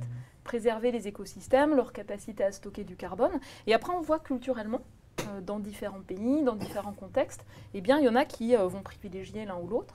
Ce qui ressort aussi beaucoup quand on travaille dans le monde entier, c'est les vulnérabilités disproportionnées, les responsabilités inégales, les capacités à agir inégales. Et donc cette question de l'équité, de la justice climatique, en fait, elle est présente en filigrane. Donc nous, on l'aborde à l'angle des connaissances scientifiques, des connaissances économiques, des connaissances sur les vulnérabilités. Et puis après, les rapports du GIEC, en fait, on les rend aux représentants de tous les pays, parce que c'est une co-construction, en fait, à l'interface science-politique. Et donc ces enjeux-là d'équité, ils ressortent en premier, en fait. Oui, parce qu'on est d'accord, évidemment, que ce qu'on disait, c'est le GIEC est une émanation des États, et donc le GIEC n'est que là pour proposer, ou en tout cas, mais évidemment n'impose rien, ne peut pas dicter une marche à suivre à des États. Alors non, on est là, c'est une co-construction, c'est-à-dire on écoute les questions des représentants de tous les pays, quels sont les points sur lesquels ils veulent une évaluation. Par exemple, dans certains pays, on nous demande mais quels sont les risques irréversibles à long terme. Par exemple, pour l'habitabilité des petites îles, c'est pas que de l'urgence, c'est aussi une vision à long terme qui est importante. Donc on écoute les questions et après on fait une évaluation de l'état des connaissances et ensuite on formule nos conclusions, les limites des connaissances de manière neutre, non prescriptive. On ne juge pas ce qui est fait dans tel ou tel pays. Donc il y a vraiment le pas de côté. Et qu'est-ce qu'on fournit pour éclairer la réflexion, les délibérations, les choix politiques? Parce que du coup, toi, tu travaillais dans le GIEC, tu étais avec un scientifique chinois. Vous étiez tous les deux directeurs de ce groupe de recherche. Du coup, c'est vrai que c'est aussi des visions qui peuvent être un peu différentes. Une vision peut-être aussi de nous, ce qu'on voit, pas pareil forcément côté français ou côté chinois. Ça devait être aussi chouette de pouvoir échanger. Oui, puis au début d'un cycle, il y a des candidatures qui sont présentées pour justement piloter la préparation de ces rapports. Et donc, quand on est retenu pour le faire, c'est un peu comme un mariage arrangé. Enfin, mon collègue chinois, je ne le connaissais pas avant. Oui, c'est un spécialiste des événements extrêmes, moi plutôt des régions polaires, des climats passés. Et du coup, en fait, on a travaillé en tandem. Et ce qui était frappant, c'est que malgré des cultures, des contextes, des histoires de pays, de familles différentes, on était tous les deux, comme Iris, formés aux sciences de l'atmosphère. Et du coup, sur plein d'aspects, on avait la même manière de raisonner. Et donc, finalement, c'était assez facile. Et par contre, ce que j'ai vu aussi, c'est quand on fait une évaluation comme ça de l'état des connaissances, plus on a un groupe de scientifiques divers au sens diversité, des plus jeunes, des plus âgés, des hommes, des femmes, des gens des différentes régions du monde, même sur le même domaine scientifique, eh bien, meilleure est l'évaluation. Parce que ça évite le fait de gens qui ont déjà un peu travaillé ensemble et qui ne vont pas regarder tout ce qui existe. Je trouve ça fascinant, j'avoue. Il y a une question dans le chat aussi qui est peut-être un peu précise et je ne sais pas à quel point toi, Valérie ou Iris, vous pouvez y répondre, mais quelqu'un demande à quel niveau la déforestation a un rôle dans le changement climatique. Donc, le premier facteur des gaz à effet de serre qu'on émet dans le monde, c'est les énergies fossiles. C'est le premier facteur. Et Le deuxième gros, c'est 70% des gaz à effet de serre. Le deuxième gros facteur, c'est le système alimentaire dans son ensemble. Ce n'est pas forcément les mêmes gaz à effet de serre. Et pour justement produire de l'alimentation, dans certaines régions, il y a une déforestation. C'est à peu près 10% des émissions de dioxyde de carbone. Donc, ce n'est pas négligeable. Et ce qui est intéressant, c'est qu'on voit à quel point il y a parfois une possibilité d'arriver à la freiner. C'est l'exemple typique, c'est le Brésil, où il y a eu une déforestation forte, et puis selon les gouvernements, une capacité à la freiner ou au contraire à l'accélérer. Et dans le monde, on a plutôt une stabilisation, donc ça c'est intéressant. L'effet net déforestation-reforestation, pour l'instant, donne plutôt un signe de stabilisation. Et quand on regarde les émissions de gaz à effet de serre sur le très récent dans le monde, on est plutôt sur une stagnation. Donc il y a déjà une grosse partie de l'effort qui est fait. On est plus sur une hausse forte. Mais ça, c'est fou du coup. Mais il reste à aller plus loin. Il faut aller vers la baisse. Vers la baisse, ok. Donc on voit quand même des changements avec tout ce qu'on met en place. Il y a quand même quelque chose de positif qu'on en tire. Bien sûr, et c'est ce qu'on voit dans le monde, c'est ce qu'on voit aussi en France. Moi, je fais partie du Haut Conseil pour le climat. Et on montre en fait qu'on a réussi à faire baisser les émissions de gaz à effet de serre, à engager une adaptation, mais qu'il faut garder le cap pour la réduction, il faut renforcer l'adaptation. Et je pense que souvent on met l'accent sur ce qui ne va pas, ce qui n'est pas fait, le décalage. Et je pense qu'il faut aussi en faire une fierté, ce qu'on a déjà réussi à faire. On est obligé, parce que sinon on ne peut pas sortir la tête de l'eau. Et puis sinon c'est aussi très très déprimant. Voilà, pour aller dans les couleurs lumineuses. Je ne sais pas comment, mais moi je sais que par rapport, mon rapport à l'avion a énormément évolué depuis, déjà avant le rapport du GIEC, mais celui qui est sorti avait encore plus bouleversé ça, quoi, de se dire, mais juste prendre l'avion, c'est un truc... Enfin, du coup, même quand on était allé à Berlin pour un tournage, on s'est dit, on va prendre le train. Quoi. Ça nous a pris 9 heures pour y aller, mais on y allait, quoi. Alors, j'étais allé en Norvège, j'avoue, là, j'ai pris l'avion, mais j'étais en mode, je vais regarder pour y aller en train. C'était 37 heures de train. Du coup... Ça s'organise. Mais en vrai c'était juste une question de petit emploi du temps un peu mal fait, mais franchement, j'étais en mode, je vais y aller en train, quoi. Mais parce que et beaucoup de gens autour de nous, on en parle beaucoup aussi, souvent tous les deux, mais autour de nous, je sens que ça change quand même pas mal, quoi, tu vois. Mais nous, on est biaisés aussi. Parfois, je reparle à des amis d'autres cercles que le cercle de streamers qu'on est. Toi et moi aussi, on se connaît. Même si on est amis, on se connaît de ce cercle-là. J'ai l'impression qu'on a quand même... on est déjà à un autre endroit. Oui, après, on nous, se situe autre part. Aussi, on a ce luxe-là. C'est vrai, comme on est nos propres... on est indépendant, du coup, on peut plus malléable. Mais c'est un super bon exemple, parce qu'on a la chance en Europe d'avoir un réseau de trains. Mais aux États-Unis, il n'est quasiment pas développé. Oui, et donc du coup, l'enjeu, ce n'est pas que les choix individuels, c'est en fait comment on rend accessible le fait de répondre aux besoins au quotidien, dans les pratiques professionnelles, tout en offrant des alternatives bas carbone à tout le reste. Et ça, je pense, ça revient, je crois, dans plusieurs auteurs qui mettent l'accent sur ces aspects de transition juste, en fait. De transition et de choix personnels et collectifs, de changer nos pratiques.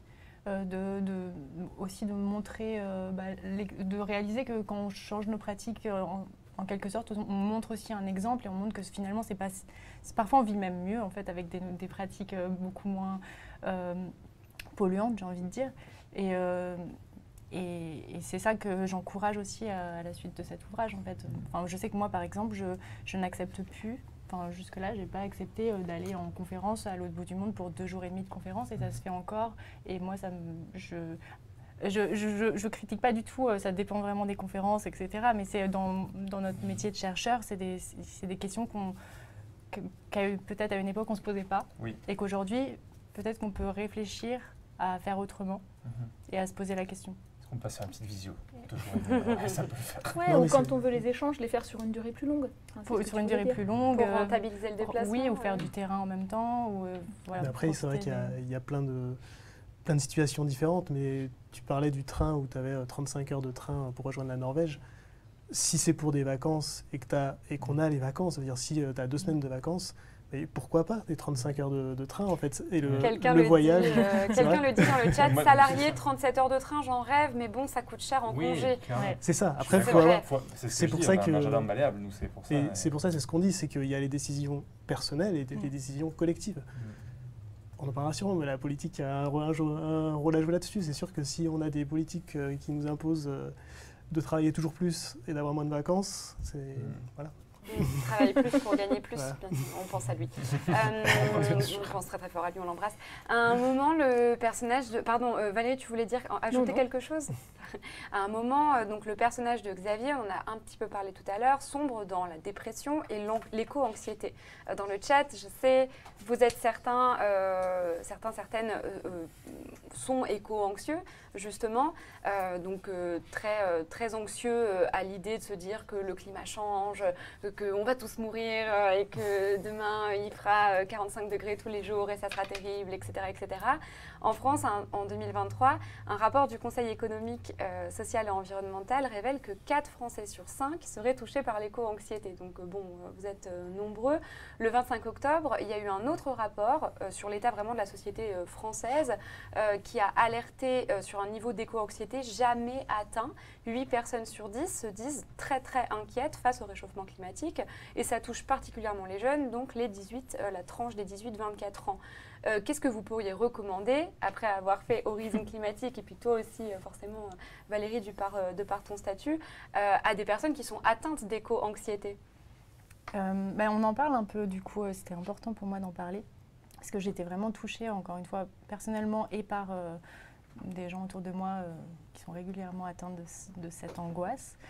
Une des choses qu'on dit, c'est notamment à la fois de rester dans l'action en lien avec nos valeurs, par exemple de changer nos pratiques, devenir végane, je sais pas, ou arrêter l'avion, prendre moins l'avion, ou vraiment réfléchir à chaque fois qu'on fait une action de comment ça va dans le sens de nos valeurs. Et donc, par ça, être fier de ces actions. C'est une façon aussi de diminuer cette angoisse, voire de célébrer en fait les petites victoires. D'en parler fièrement aussi donc autour de soi. J'ai fait ça, j'ai décidé d'aller à tel endroit en train. Pendant 37 heures. Pendant 37 heures, mais j'ai J'aurais réussi été si fière, j'en à... aurais parlé si longtemps. La prochaine fois, il faut que tu le fasses, Je te pitié. jure, je le fais. Ouais, puis en plus, c'est un défi parce qu'il faut traverser l'Allemagne et les trains sont souvent en retard. Oui, exactement. Mais tout du à coup, fait. j'avais Horizon Climatique sous le bras, j'ai pu le lire 15 fois dans le 37 37 heures.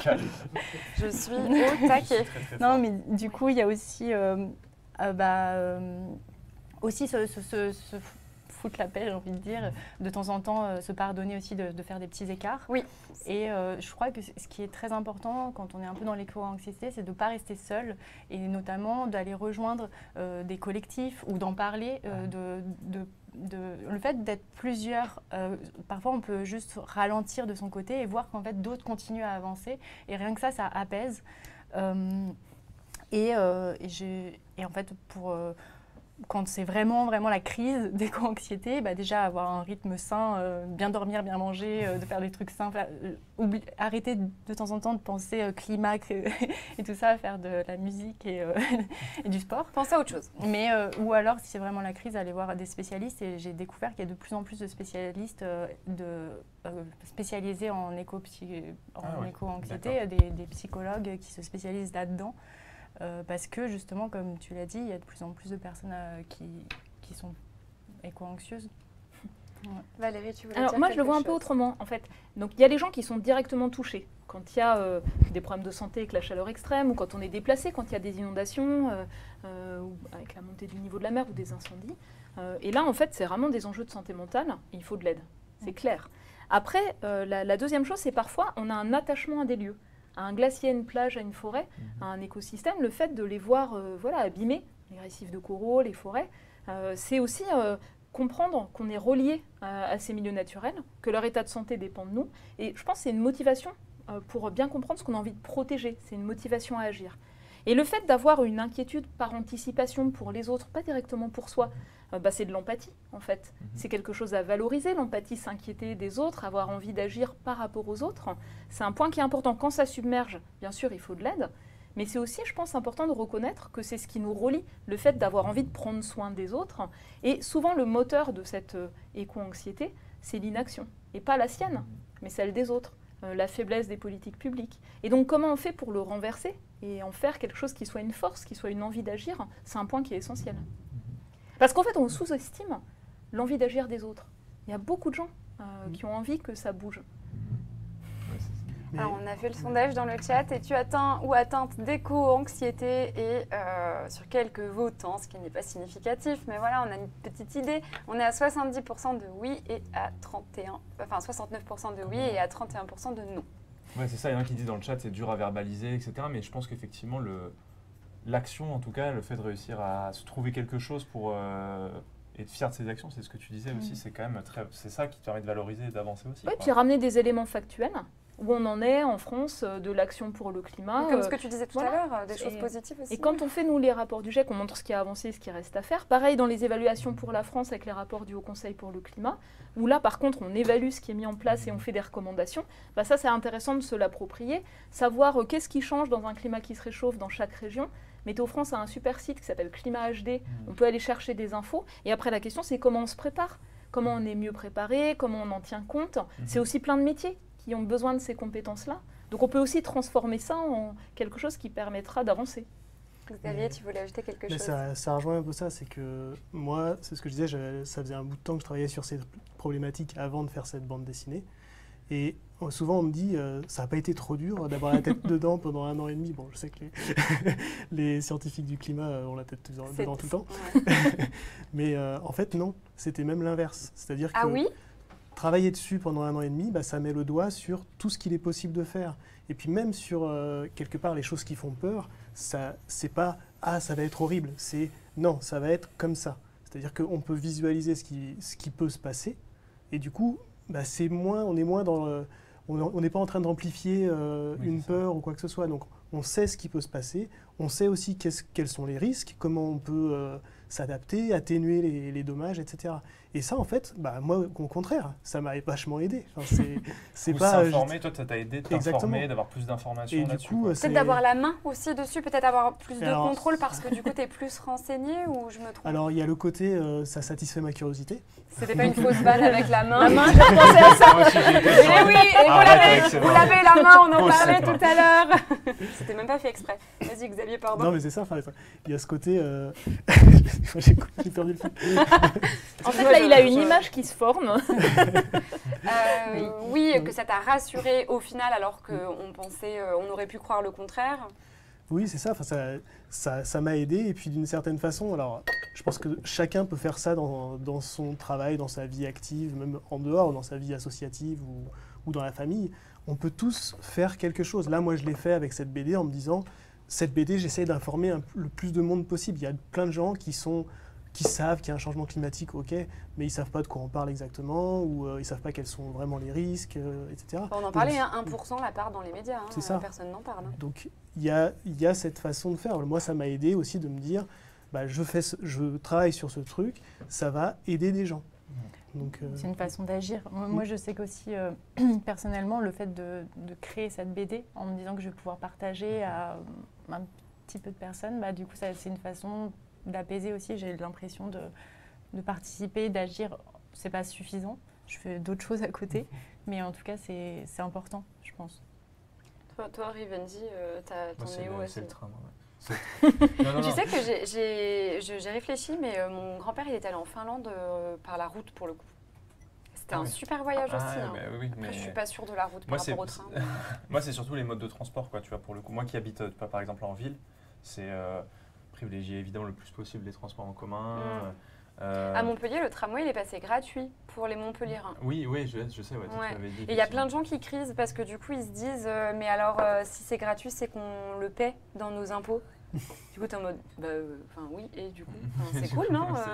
C'est trop bien, genre, pourquoi pas? En même temps, avec nos impôts, on paye les routes. Hein. Mais, non, mais oui, c'est pour ça que je me suis dit, mais il y en a plein. Par contre, il y a une pétition qui a été faite pour retourner sur cette décision de la gratuité des tramways montpelliérains.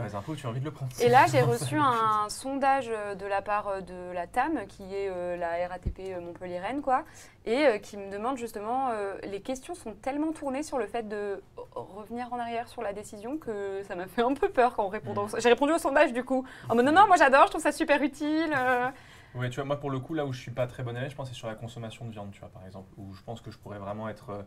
je sais qu'on en avait un petit peu discuté, mais en gros, beaucoup de gens disent « Ah oui, donc du coup, il faudrait qu'on devienne tous véganes, etc. » Alors qu'on sait que non, c'est pas forcément une solution, que évidemment, déjà une réduction, ce serait intéressant. Là, je sais que très clairement, moi, c'est un truc où où je dois progresser, par exemple. Mais ça, on en parle dans l'album. Oui. Ce qui est important aussi, c'est de faire chacun son bilan carbone, en fait. Savoir où est-ce qu'on peut agir. On voit, alors ça va être quelqu'un qui travaille à 50 km de chez lui, qui prend la voiture tous les jours. Bah, ça, il peut peut-être pas jouer dessus. Alors, est-ce qu'il peut envisager un déménagement ou pas? Est-ce que voilà. Puis ce qui est très intéressant dans la bande dessinée, et pardon, je t'ai coupé, Non, c'est que vas-y. par exemple, il y a un traitement différent pour quelqu'un qui habite, enfin évidemment, tu habites en dehors de la ville, tu es obligé de prendre la voiture pour aller travailler. Pourquoi on te réserverait le même jugement que quelqu'un qui est à Paris et qui peut littéralement se déplacer en métro comme il l'entend? Donc le but, c'est pas non plus de faire de la culpabilisation, Non, et bien vous sûr. l'expliquez justement très très bien dans cette bande dessinée. Pardon. Non, mais c'est ça. Enfin, après, il y a plein. Chacun a des leviers sur lesquels il peut jouer. Alors que ce soit effectivement la viande, que ce soit les trajets en avion, que ce soit est-ce que le trajet tous les jours en voiture est nécessaire? Est-ce qu'on peut changer ça ou pas? Chacun peut faire quelque chose en fait. Et puis souvent, on fait une chose et puis quelque part, ça nous implique, donc on va peut-être faire une deuxième chose derrière, et ainsi de suite. Si on fait rien, on bouge pas, il y a rien qui bouge, c'est sûr.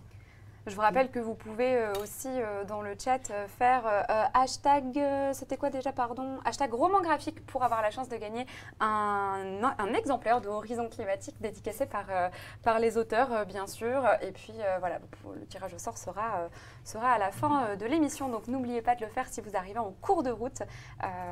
Bien sûr, merci à vous. Donc oui, voilà, forcément un message aussi à ce sujet-là sur toutes les petites initiatives qu'on peut faire au quotidien pour changer les choses. Mais il n'y a pas que nous, individus aussi, qui devons faire la part du travail. Il y a aussi quand même les industriels, les gros groupes. Et ça, vous le dites aussi clairement. Oui, mais en fait, on a tous une activité personnelle, mais aussi on a une activité professionnelle.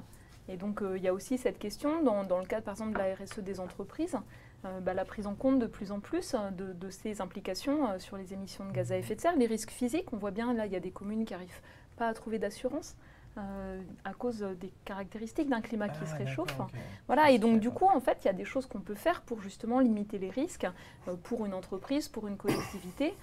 Et donc, c'est à différents niveaux. C'est ce qu'on disait tout à l'heure, ce n'est pas que des choix individuels. Ouais. Et un enjeu vraiment important, c'est rendre accessible des solutions pour tout le monde. Et que ce ne soit pas quelque chose accessible uniquement à des privilégiés en milieu urbain qui ont des revenus élevés, mais que ce soit rendu accessible partout. Parce que quand il n'y a pas d'alternative, on fait comment? On n'a pas de levier d'action. Ça donne un sentiment d'impuissance qui est très frustrant, voire parfois de jugement de valeur sur les contraintes. Nous, notre bilan carbone, il est catastrophique avec les PC, c'est ça le souci aussi. Les ordinateurs, oui, c'est sûr que tu... Après, bon, en vrai, il faudrait pas. Maintenant, tu as des PC. Enfin, en vrai, ça consomme. Mais je pense que c'est les serveurs, en fait. Je parle des serveurs. Les serveurs Twitch, oui, les serveurs internes. sur lesquels on envoie le flux de la diffusion en ce moment même, tu vois. Je sais pas s'il y a des études là-dessus, mais en tout cas, je veux dire, combien de personnes travaillent aujourd'hui avec un ordinateur? Enfin, il n'y a pas que vous. Hein. En fait, ça va dépendre des performances des centres de données, donc du cadre réglementaire. Ça va dépendre du contenu carbone de l'électricité. Donc, quand on a de l'électricité bas carbone, c'est une bonne contribution. Les centres de données, ils ont de la chaleur fatale. Si on peut le récupérer, c'est mieux. C'est de l'efficacité. Enfin, voilà, il y a plein de leviers d'action. Et sur les appareils, les ordinateurs, les choses comme ça, ce qui compte surtout, c'est de les garder le plus longtemps possible. Parce qu'il y a les matériaux qui servent à les fabriquer. Et c'est la plus grosse partie. D'ailleurs, il y a de la consommation électrique exactement. Quotidienne. Mais là, on peut agir aussi. Oui, éteindre quand on s'en sert pas et tout le reste. Oui, c'est ça. D'ailleurs, il y a... Pardon Iris, vas-y, je t'en prie. Ah non, je voulais dire, parce qu'on parle beaucoup des gestes individuels, mais aussi...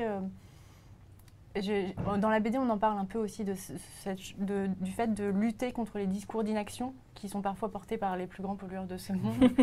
Et de dévoiler les manipulations de certains d'entre eux. Dans ce genre d'argument, typiquement, les Chinois, par exemple, ils produisent beaucoup plus que nous, donc nous, ça sert à quoi à notre échelle il y a des gens qui se servent de cet argument. Ouais. Oui, c'est ça. Exactement. Moi, c'est encore, parmi mes amis, c'est un des arguments que j'entends le plus, c'est nous, à notre échelle, ça ne sert à rien d'agir parce que dans d'autres pays où ça consomme beaucoup plus. C'est très intéressant de se pencher sur les différents discours d'inaction. Il y a, je crois, Bon Pote qui a fait un très bel article là-dessus. C'est une étude scientifique de climatologues de différents horizons qui ont recueilli les discours les plus récurrents. Et comment ça s'appelle alors? Les 12 discours d'inaction climatique. Okay.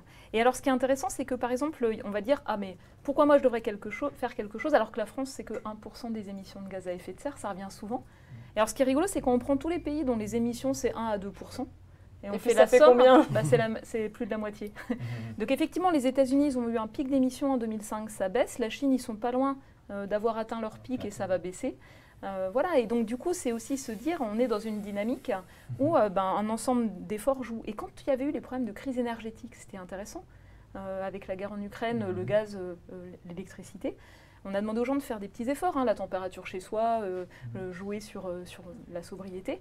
En fait, on a enlevé une partie non négligeable de la consommation d'électricité, de chauffage. C'est un gain, en fait. Et c'est plein de petites actions, et on voit que ça a fonctionné. Cette histoire de colibri, bien sûr, qui fait le gros du travail. Et Poppygo, dans le chat, vous met le lien pour calculer votre empreinte carbone. Voilà, pour ceux qui nous suivent sur le chat de Glénat, c'est nos gestes au pluriel climat au singulier.fr si vous voulez vous calculer votre propre bilan. Et elle vient aussi de mettre le lien des 12 excuses de l'inaction climatique de la part de Bonpote. Donc voilà, tout ce dont on parle, vous pouvez le retrouver ici. J'ai vu aussi quelqu'un dire merci pour la découverte de cette BD, c'est dans mon panier. Et ben, en parlant de petites initiatives, n'hésitez pas à aller dans votre librairie, aller la chercher chez le libraire, justement, pour soutenir les librairies. C'est super important. Vraiment, je vous conseillerais principalement d'acheter vos livres de cette manière afin de soutenir vos libraires. Et puis voilà. Xavier, dis-moi. Juste pour finir sur les gestes individuels, à un moment donné, il faut quand même le dire, il y a des élections ce week-end. On parle de gestes individuels, on dit aussi on doit agir de façon collective. Aujourd'hui, dans ce qui vient, avec les élections qui viennent, il y a quand même de nombreux partis. Si c'est eux qui arrivent au pouvoir, au niveau collectif, il n'y aura rien en fait. Donc, on va continuer à dire il n'y a que des gestes individuels à faire, des gestes individuels, mais s'il n'y a rien au-dessus, il ne se passera rien. Tu prenais l'exemple... Et peu importe les gestes individuels dans ce cas-là, oui. Tu parlais de l'exemple de Montpellier. Si derrière on dit si c'est le Rassemblement national qui passe, c'est probable que le tram ne sera plus gratuit, donc les gens vont reprendre leur voiture, ce qui est normal. Donc je pense que ce week-end, on peut voter, et ça c'est un geste individuel. C'est un geste individuel essentiel qui peut amener des gestes collectifs beaucoup plus importants. Et d'ailleurs, tu disais, Valérie, sur France Inter, concernant les européennes, tu disais déjà que tu déplorais le manque de débat sur le changement climatique. Mais oui, c'est vrai. Et en fait, les gestes individuels, c'est 25% du potentiel de baisse des émissions de gaz à effet de serre. C'est pas zéro, puis il y en a, ils sont contraints. Et par contre, le cadre des lois, énorme, le cadre des normes, le cadre réglementaire, ça, c'est des politiques publiques.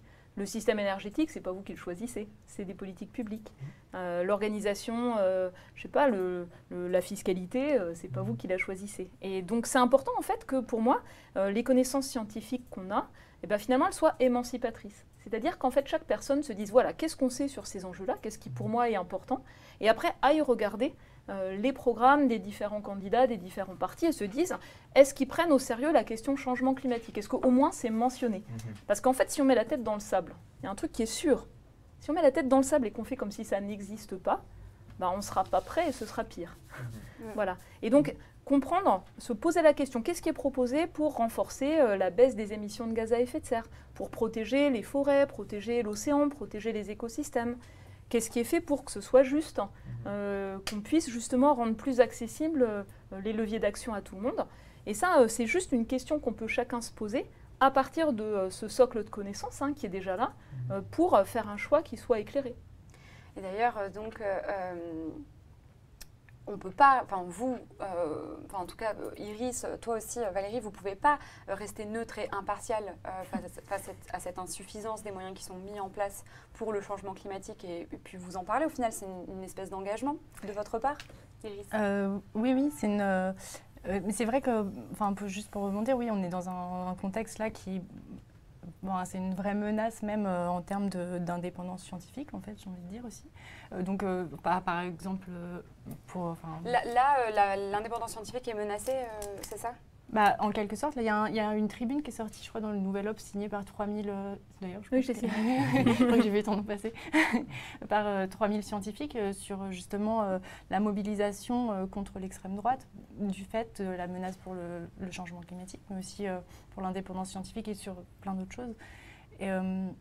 Et donc, cette histoire de neutralité, elle vient bien ici. On en parle dans la BD. Je crois que c'est dans le chapitre de Christophe Cassou. Il évoque un livre, notamment de Léo Coutelec, qui dit que quand on travaille sur des sciences impliquées, donc des sciences qui sont en lien avec notre société, qui ont un impact direct avec notre société et qui traitent de questions éthiques. Mais en fait, on pourrait même se questionner pour toutes les sciences en général. Mais en tout cas, les sciences du climat, ce sont des sciences impliquées. Et ben, on devrait on nous demande en tant que scientifique d'être neutre, impartial et objectif. Mais cet auteur dit qu'en fait, la neutralité est impossible quand on travaille sur ce type de science, du fait qu'on est trop au courant de la gravité de la situation pour pouvoir être neutre. Et du coup, on peut se questionner sur quels sont notre... C'est quoi votre rôle? C'est quoi notre rôle? Et d'ailleurs, dans la BD, c'est vraiment quelque chose dont je voulais aborder, c'est la légitimité de la science et le rôle aussi des scientifiques. Je ne sais pas si tu veux rajouter quelque chose sur la neutralité. En fait, la notion d'engagement, pour moi, ça va avec le fait de pouvoir me regarder dans une glace. C'est-à-dire, on produit ses connaissances, on se les approprie, on voit les risques. Ne pas agir par rapport au climat, c'est le pire en termes d'injustice pour protéger les gens, pour protéger les écosystèmes, mais c'est dur de le faire bien.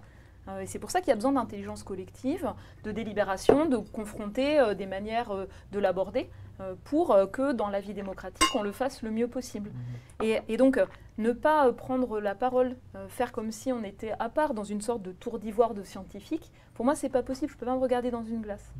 Et donc, du coup, la question, c'est comment on fait pour partager les connaissances de manière bienveillante, en ayant des valeurs humanistes aussi, c'est-à-dire rendre accessible, sans jugement de valeur, sans prescrire ce qui doit être fait, mais faire en sorte que ces sujets-là, on en tienne compte. Qu'ils émergent aussi, qu'ils existent aussi dans le débat. Voilà. Et donc, il y a plein de scientifiques qui sont engagés, par exemple, pour des formations auprès de journalistes, auprès d'influenceurs, ça existe. Des formations dans le cadre de la fonction publique, des formations dans des entreprises. Ça, c'est une façon de nous être dans notre rôle, en fait, transmettre les connaissances et faire que d'autres personnes, d'autres acteurs se les approprient et ensuite portent des solutions, des transformations aussi. Mais on est dans des rapports de force.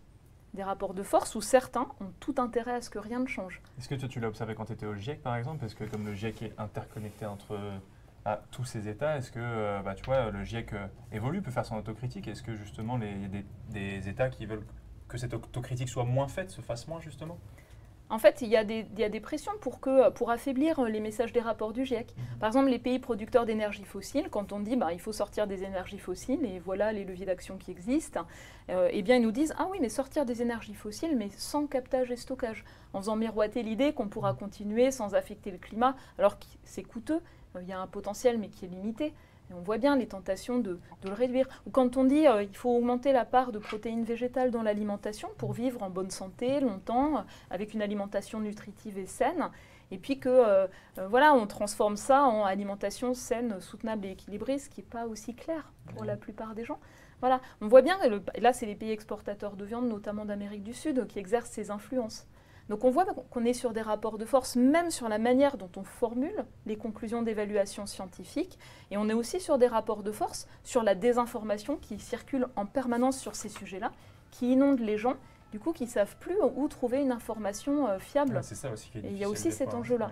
Clairement. D'information et de crédibilité de l'information. Voilà, et donc comment faire en sorte que le travail scientifique il reste pertinent, il reste d'actualité, que le GIEC continue à évoluer dans la manière de rendre accessibles les informations. C'est bien sûr un enjeu, mais c'est un enjeu aussi sur les groupes régionaux d'experts climat. C'est la place de la science dans la société dont on parle. C'est tellement intéressant. D'ailleurs, je me permets de vous dire, parce que je vois des gens arriver en cours de route, devoir partir, etc. Ce live sera disponible évidemment en rediffusion et sur la chaîne YouTube de Glénat et sur ma chaîne YouTube qui s'appelle Ultia Replay. Ça sera aussi disponible en rediffusion podcast sur Spotify. Donc vraiment, pour moi, c'est d'utilité publique de vous écouter parler. Vous êtes vraiment tous et toutes extrêmement intéressants. Et du coup, n'hésitez pas à re-regarder le live ou à regarder le début. Si vous arrivez en cours de route, je vous invite à nouveau à faire hashtag roman graphique dans le chat pour avoir la chance de gagner un exemplaire dédicacé. Voilà. Et puis ouais, franchement, c'est trop intéressant. Je suis absolument ravie de faire ce live. D'ailleurs, il y a quelqu'un dans le chat qui dit qu'il ne me regarde pas du tout habituellement, mais qu'il est tombé sur le live et qu'il est resté et que c'est super intéressant. Donc, vous êtes vraiment parfait.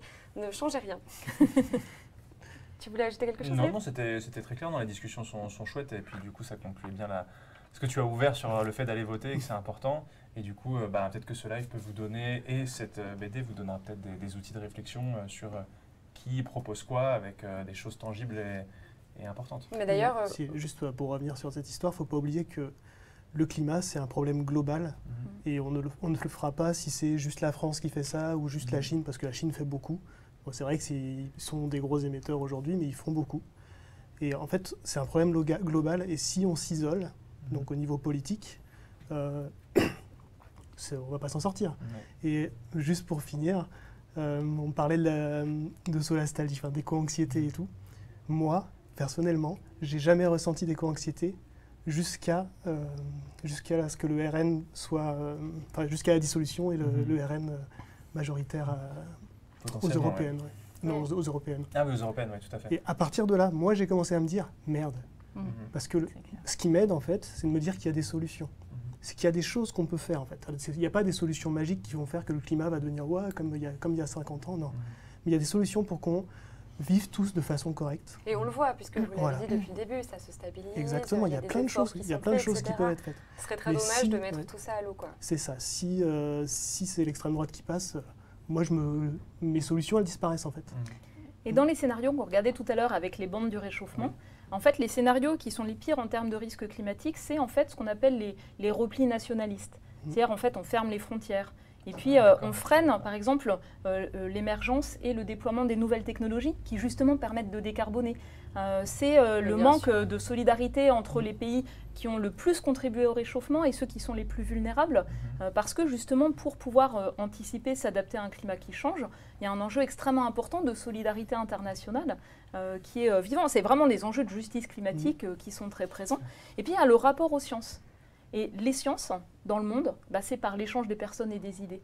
C'est dans nos laboratoires, on accueille des étudiants qui se forment à la recherche. Dans le monde entier, les Français vont se former dans les autres pays, reviennent avec des compétences, des réseaux d'interaction qui font ce que c'est la recherche ouverte sur le monde aujourd'hui.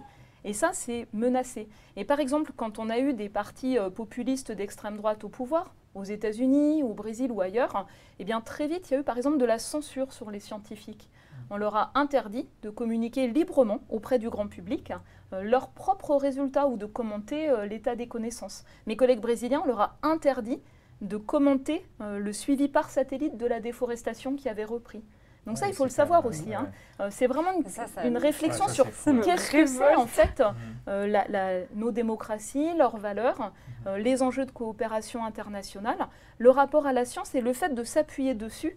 Parce qu'en fait, le progrès de l'humanité, c'est un progrès par les échanges d'idées et c'est un progrès par rapport aux solutions, aux technologies, aux connaissances qui permettent d'améliorer la vie des gens. Et donc, si on ignore la partie scientifique, ça s'appelle de l'obscurantisme en fait.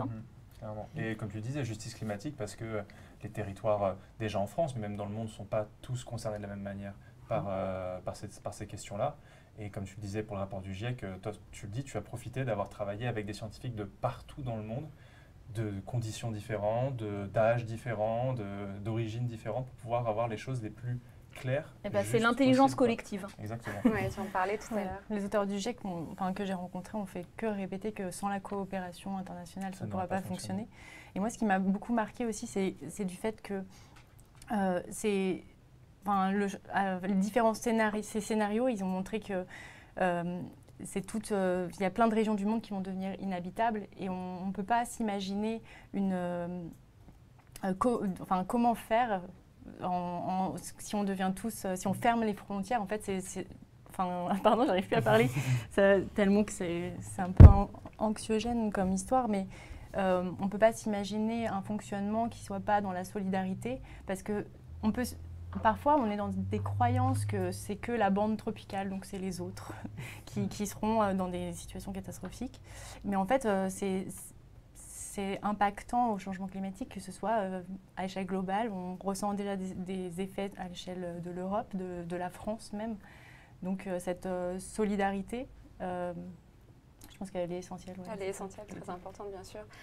Moi je dirais même que cette BD, elle répond à une certaine notion de devoir en tant qu'auteur, mais aussi en tant que citoyen.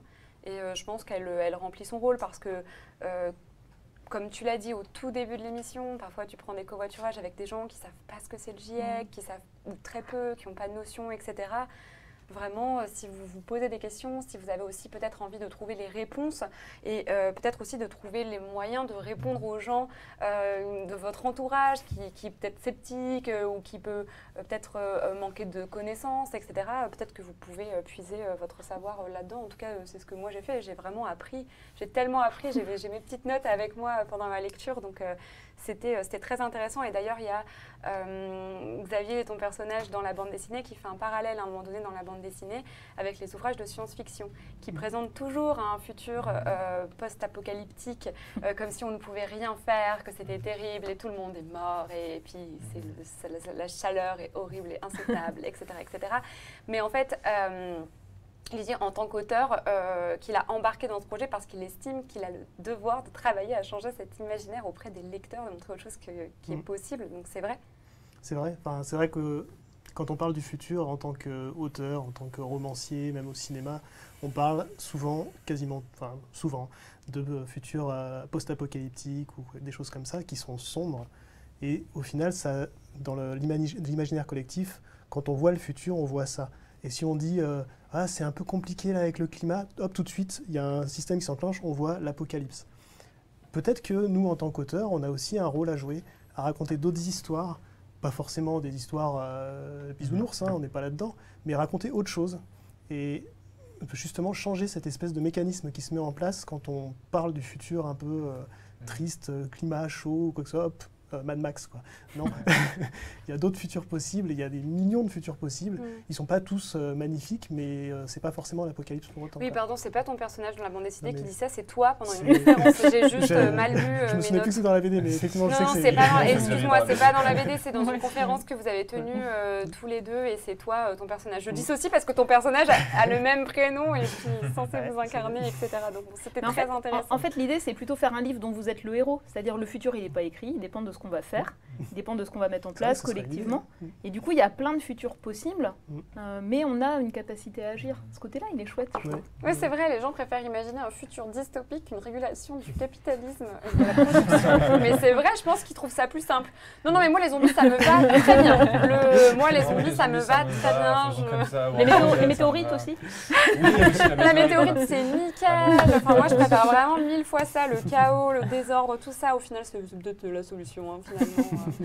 Non, mais le parallèle avec Don't Look Up, la météorite. Ah oui, Don't Look Up, c'est le film avec Jennifer Lawrence, où en gros, dans 48 heures ou dans une semaine, va y avoir une météorite. En fait, tout le monde est en mode oui, non, mais ça va. On ne croit pas les scientifiques. On ne croit pas les scientifiques, ils disent c'est chaud. En vrai. Et donc, évidemment, il y a plein de comparaisons. C'est une métaphore aussi, en fait, de la manière dont finalement on ignore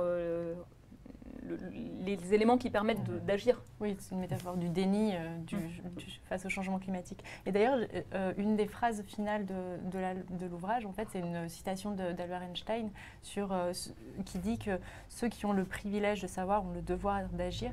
Et vraiment, je trouve que ça résume bien la motivation qu'on a eue à écrire cet ouvrage. Oui, c'est vrai, il y a pas mal de citations et puis de sources que j'ai utilisées pour justement écrire avec Clara le déroulé de cette émission. Donc c'était très bien sourcé et puis j'avais l'impression que tu trouvais le bon moment, au bon moment, la bonne phrase. C'est vraiment super intéressant. Et puis chapitré aussi, donc oui, elle est imposante, mais comme tu disais Xavier, si vous pouvez vous poser dans votre bibliothèque, réouvrir, c'est chapitré, donc ça permet de vite ressortir des choses, des informations. Pas obligé de tout noter sur un carnet. N'est-ce pas? Pour la contrôle fric que je suis. C'est ça, exactement. Eh bien, on commence à terminer cette émission autour peut-être d'une petite recommandation culturelle autour de l'environnement, de la sensibilisation au changement climatique, etc. Je ne sais pas si toutes et tous vous avez préparé une petite recommandation. Je sais que Rivendi, c'est ton cas. Dis-nous tout. C'est ma chaîne YouTube que je peux que vous recommander. C'est de s'abonner à ma chaîne. Il y a des émissions sur le fond d'Hugo Clément aussi qui sont super intéressantes et qui posent aussi des fois les questions qu'on disait, des fois d'empêcher certains scientifiques aussi de dire certaines choses ou en tout cas certaines... même si évidemment c'est assez engagé et il ne s'en cache pas Hugo Clément, mais ça montre aussi... C'est sur France 5, c'est ça? Oui, c'est sur France 5 et vous pouvez retrouver les émissions sur France TV. Donc moi je regarde de temps en temps et c'est vrai que c'est des fois aussi ce rapport avec les industriels qui est compliqué, qui montre que évidemment tout n'est pas bon à dire et que lui risque aussi des fois des sacrés ennuis aussi, quoi. Donc c'est intéressant de voir ça comme ça. Voilà. Donc disponible gratuitement Sur France.tv. Sur Exactement. France.tv. Si jamais quelqu'un dans le chat trouve le lien et peut le repartager, ça serait chouette. Xavier, est-ce que tu as une recommandation à nous faire? Alors, je vais relaisser à Valérie parce qu'on avait la même. Eh ben, vous pouvez la partager, il n'y a pas de vas-y, problème. commence si Valérie, tu veux. Alors dis-nous. c'est un livre de science-fiction, entre guillemets. Bah, justement, ça rejoint ce que je disais. Enfin, vas-y. Mais ça projette sur un climat qui change dans le futur, l'action par rapport au climat qui change dans le futur, en le rendant tangible dans la réalité, ça s'appelle le ministère du futur. Et donc c'est comment les futurs possibles nous interrogent aussi sur les choix qu'on prend, mais à l'angle vraiment d'un narratif. Et ça démarre par une vague de chaleur à 50 degrés en Inde, en fait on y est déjà. Ah oui, clairement, oui. Donc le ministère du futur de Kim Stanley Robinson. Voilà, donc c'est un roman, enfin c'est sous C'est un roman, C'est un roman. un roman. Ok, très bien, intéressant. Donc vous avez la même reco, mais vous n'étiez pas concerté. J'en ai d'autres des recos. Non, c'était pas concerté. Non. On a réalisé ça tout à l'heure. Tu veux en citer une autre rapidement avant de passer à celle d'Iris? Dis-nous. Vas-y. Non, moi, il y avait un film que vous connaissez peut-être, ça s'appelle Les Fils de l'Homme. Ça parle pas du climat en soi, mais ça parle d'un futur justement assez proche. Et ça montre ce que peut être un pays où toutes les frontières ont été fermées, où vraiment qui s'isole complètement, où les libertés sont vraiment limitées, etc. Et alors le pitch de base, c'est juste que ça fait, je crois, 18 ans qu'il n'y a plus de naissance. Donc l'humanité est en train de disparaître. Et donc les pays se retrouvent tous en guerre. Enfin, il y a vraiment un effondrement de la société globale et ça se passe en Angleterre. Où donc vraiment on voit ces... Un peu comme Handmaid's Tale où il n'y avait plus de naissance non plus. Ouais. C'était le même pitch de départ. Mais voilà. Et franchement, c'est à voir. C'est vraiment, ça montre ce que pourrait être justement, comment le monde pourrait évoluer si on passait du côté de l'extrême droite, quoi. Ok, très bien. Merci beaucoup pour la recommandation. Poppy vous met les liens dans le chat à chaque fois, donc n'hésitez pas à checker le chat. Désolée pour ceux qui sont chez Glénat, peut-être que ceux de chez Glénat mettent les liens également. Voilà. Iris, qu'est-ce que tu nous conseilles? Oui, j'ai deux petites recommandations. J'ai vu une excellente pièce de théâtre d'une compagnie dont je ne me souviens plus le nom, mais la pièce s'appelle L'hiver sera chaud, il me semble. Et c'est vraiment, voilà, il y a une image, c'est parfait. Et c'est vraiment très bien expliqué, très bien vulgarisé. Et j'ai vraiment adoré, je recommande. Et aussi, du coup, ce chercheur en dydactique qui nous a aidés pour la partie du forçage radiatif a réalisé avec des artistes et d'autres chercheurs en dydactique des bandes dessinées pour, je crois, le lycée, collège, je ne sais plus, qui s'appellent Les Grandiloquents et qui reprennent, qui vulgarisent la science extrêmement bien, et dont un épisode qui parle du climat, et dans cet épisode, il a utilisé un personnage qui s'appelle Iris et qui me ressemble encore une fois. Donc je suis dans plein de bandes dessinées. Ah ouais, trop bien. Le personnage qui commençait à apparaître dans toutes les bandes dessinées, qui parle d'écologie. Hyper connue, elle est tout le temps là, elle arrive. Persistant. Excusez-moi, mais en fait, j'ai un truc à apporter là, je voudrais corriger quelque chose. Et d'ailleurs, ça nous a fait rire, il y a une bande dessinée sur la biodiversité qui est sortie quasiment un mois après la nôtre, très chouette aussi, et le personnage principal est une chercheuse qui s'appelle Iris. C'est pas vrai. Il va falloir arrêter, ça commence à se voir, ça commence à se voir, attention. Elle est partout, elle est là, personnage. on disait le fil rouge. Mais je ne les connais pas, je les connaissais pas, et c'est un hasard. C'est une heureuse coïncidence, quoi. Dis-nous, Xavier. J'aime beaucoup les jeux vidéo, je joue beaucoup aux jeux vidéo, donc j'ai aussi cherché à trouver quelque chose dans le jeu vidéo. J'ai pas trouvé de jeu qui parle du climat, etc. Par contre, il y a une réflexion. Alors il y en a un, je sais, mais qui soit vraiment, en tout cas que moi j'ai fait, j'ai pas trouvé un truc vraiment pertinent. Mais il y a quand même une série que tout le monde connaît, en tout cas dans les joueurs et joueuses, c'est la série Zelda. Et je trouve que les deux derniers Zelda sont très représentatifs justement de ce qu'on fait et ce qu'il faudrait faire. Tu vas te faire des amis dans le chat. Je ne vais pas parler de la qualité des jeux, c'est juste que le dernier Tears of the Kingdom, en gros, c'est un peu ce qu'on fait aujourd'hui. C'est-à-dire qu'on a un problème, on va fabriquer un truc pour passer.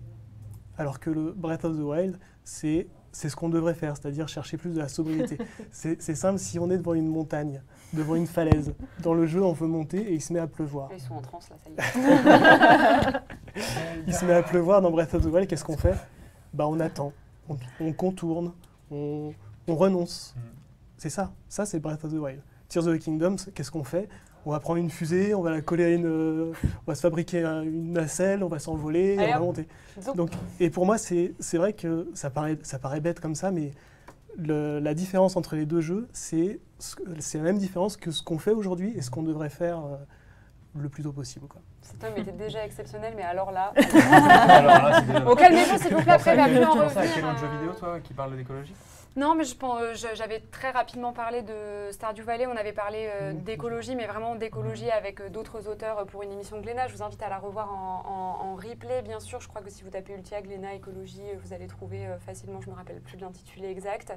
J'avais parlé de Stardew Valley, qui est une espèce de retour aux sources. Une fille qui travaille dans des bureaux, elle en peut plus. Et en fait, elle reçoit un héritage de son grand-père qui lui lègue sa ferme et elle va à la campagne. Et puis on a une espèce de choix cornélien entre potentiellement céder au capitalisme Joja Market qui essaye de s'installer et puis de poser une espèce de supermarché aseptisé horrible qui va prendre possession de tout le village, ou alors de refuser de financer cette organisation et continuer à financer le petit marché qui est à côté qui est peut-être un peu plus cher, etc. Donc voilà, il y a ça. Puis après, il y a un autre jeu que j'ai fait qui est vraiment pas trop... Enfin, vraiment... Il n'est pas bonne ambiance. Après, j'ai envie de dire, le changement climatique, c'est pas toujours très bonne ambiance. Mais là, vraiment, ça m'a un peu déprimée, qui s'appelle Endling. Extinction is Forever. Celui-là, j'y pensais. Ouais. Ah ouais, mais moi, je l'ai trouvé pas atroce. fait. Non, mais pas fait, franchement, c'était trop. J'ai mes limites. J'ai mes limites, honnêtement. Là, l'éco-anxiété peut aller se rhabiller avec ce jeu. Et ouais, non, je crois que je le conseille même pas aux plus sensibles d'entre vous. On incarne une maman renarde avec 3 petits renardeaux. Elle s'en fait enlever un par des braconneurs et elle doit aller... Des braconniers, pardon. Et elle doit aller chercher ce petit renardeau, mais il lui arrive plein de trucs horribles dus à l'environnement catastrophique dans lequel elle évolue. Enfin bref, c'est une catastrophe. Donc même pas, je vous le conseille. En fait, finalement, voilà, c'était une magnifique recommandation. Je recommanderais plus Stardew Valley, qui est un petit peu plus good vibes pour le coup. Voilà, on est à la fin de cette émission, on est déjà un petit peu en retard. C'était tellement intéressant, c'était difficile de s'arrêter. C'était super chouette. Merci à vous. J'étais absolument ravie de vous rencontrer. Iris, très rapidement, est-ce que tu as d'autres projets à venir ou pas dont tu aimerais nous parler Ou tu ne peux pas encore nous en parler? Peut-être que c'est ça. Oh, d'accord, ok, très bien. Xavier, peut-être un projet à venir? Moi, je pourrais, à la rigueur, je peux en parler. Je fais une série de petits livres pour enfants. Donc c'est vraiment des 6-10 ans, c'est à chaque fois un livre pour un problème climat, enfin pas le climat, environnemental, ça peut être les déchets, la biodiversité, etc. Et je fais un financement participatif parce que j'ai fait les 3 premiers il y a 3 ans, avant de faire Horizon climatique. Et là je fais 3 nouveaux livres, donc il y en a un sur les métaux et l'extraction minière, un sur l'eau et un sur l'histoire des climats de la Terre, on va dire. Et donc il y a un financement participatif, ça s'appelle C'est pas des salades, c'est sur Ulule. Si vous voulez aller voir, allez-y, quoi. Valérie, je sais que tu as sorti un livre. Oui, c'est en fait les éditions du CNRS qui m'ont demandé de témoigner de mon parcours et puis de l'expérience que j'avais eue pour le GIEC. Et demain, en fait, on fait le passage de relais, le bilan du 6e cycle du GIEC, donc dans lequel j'ai été impliquée, je n'y suis plus. Et finalement, ce qui n'a pas été évalué et qu'est-ce qui peut être fait mieux pour le 7e. Les prochains rapports du GIEC, c'est dans quelques années. Le prochain sera sur les villes et le changement climatique, et puis les rapports complets 2027-2028. Ouais, n'hésitez pas à vous le procurer toujours en librairie de préférence, bien entendu. Très cher Rivenzi, qu'est-ce que tu nous annonces bientôt? Un prochain documentaire qui sort mercredi. On n'a pas je vous donnerai pas le sujet ici, mais ça devrait sortir bientôt. Et donc non, sinon on stream, j'espère bientôt ensemble. Oui, bien sûr, évidemment. J'espère aussi, plutôt que cette poterie qui date de plus de 2 ans, bien évidemment. Pareil, vous pouvez me retrouver sur tous mes réseaux. C'est pas la première fois que je fais une émission de bande dessinée, donc qui parle de bande dessinée. Donc si ça vous intéresse, n'hésitez pas à regarder les rediffusions, ça me ferait super plaisir. Merci à nouveau à mes invités, Xavier Henrion, Iris Amatadion, Valérie Masson-Delmotte, Rivenzi, mon très cher ami. Et merci Ultia pour l'émission. Bien sûr, évidemment. Merci beaucoup à Ascali qui m'a aidé à faire le déroulé de cette émission comme d'habitude. Maï et Marie de chez Glénat avec qui on collabore à chaque fois et qui sont juste géniales. Donc merci beaucoup aussi à toute l'équipe Glénat. Valérie numéro 2 qui est derrière la régie depuis le début et qui a mené à bien ce live. Donc merci à toi. Et puis merci à vous d'avoir été dans le chat, présent, à poser des questions très intéressantes. C'était très précieux le temps que vous m'avez accordé tous et toutes autour de la table. Donc merci à nouveau. Merci. Et retrouvez-nous bientôt pour une nouvelle émission. Moi je suis en live tous les jours sauf le samedi. Voilà, je vous souhaite une excellente soirée et je vous dis à bientôt. Au revoir. Et bravo.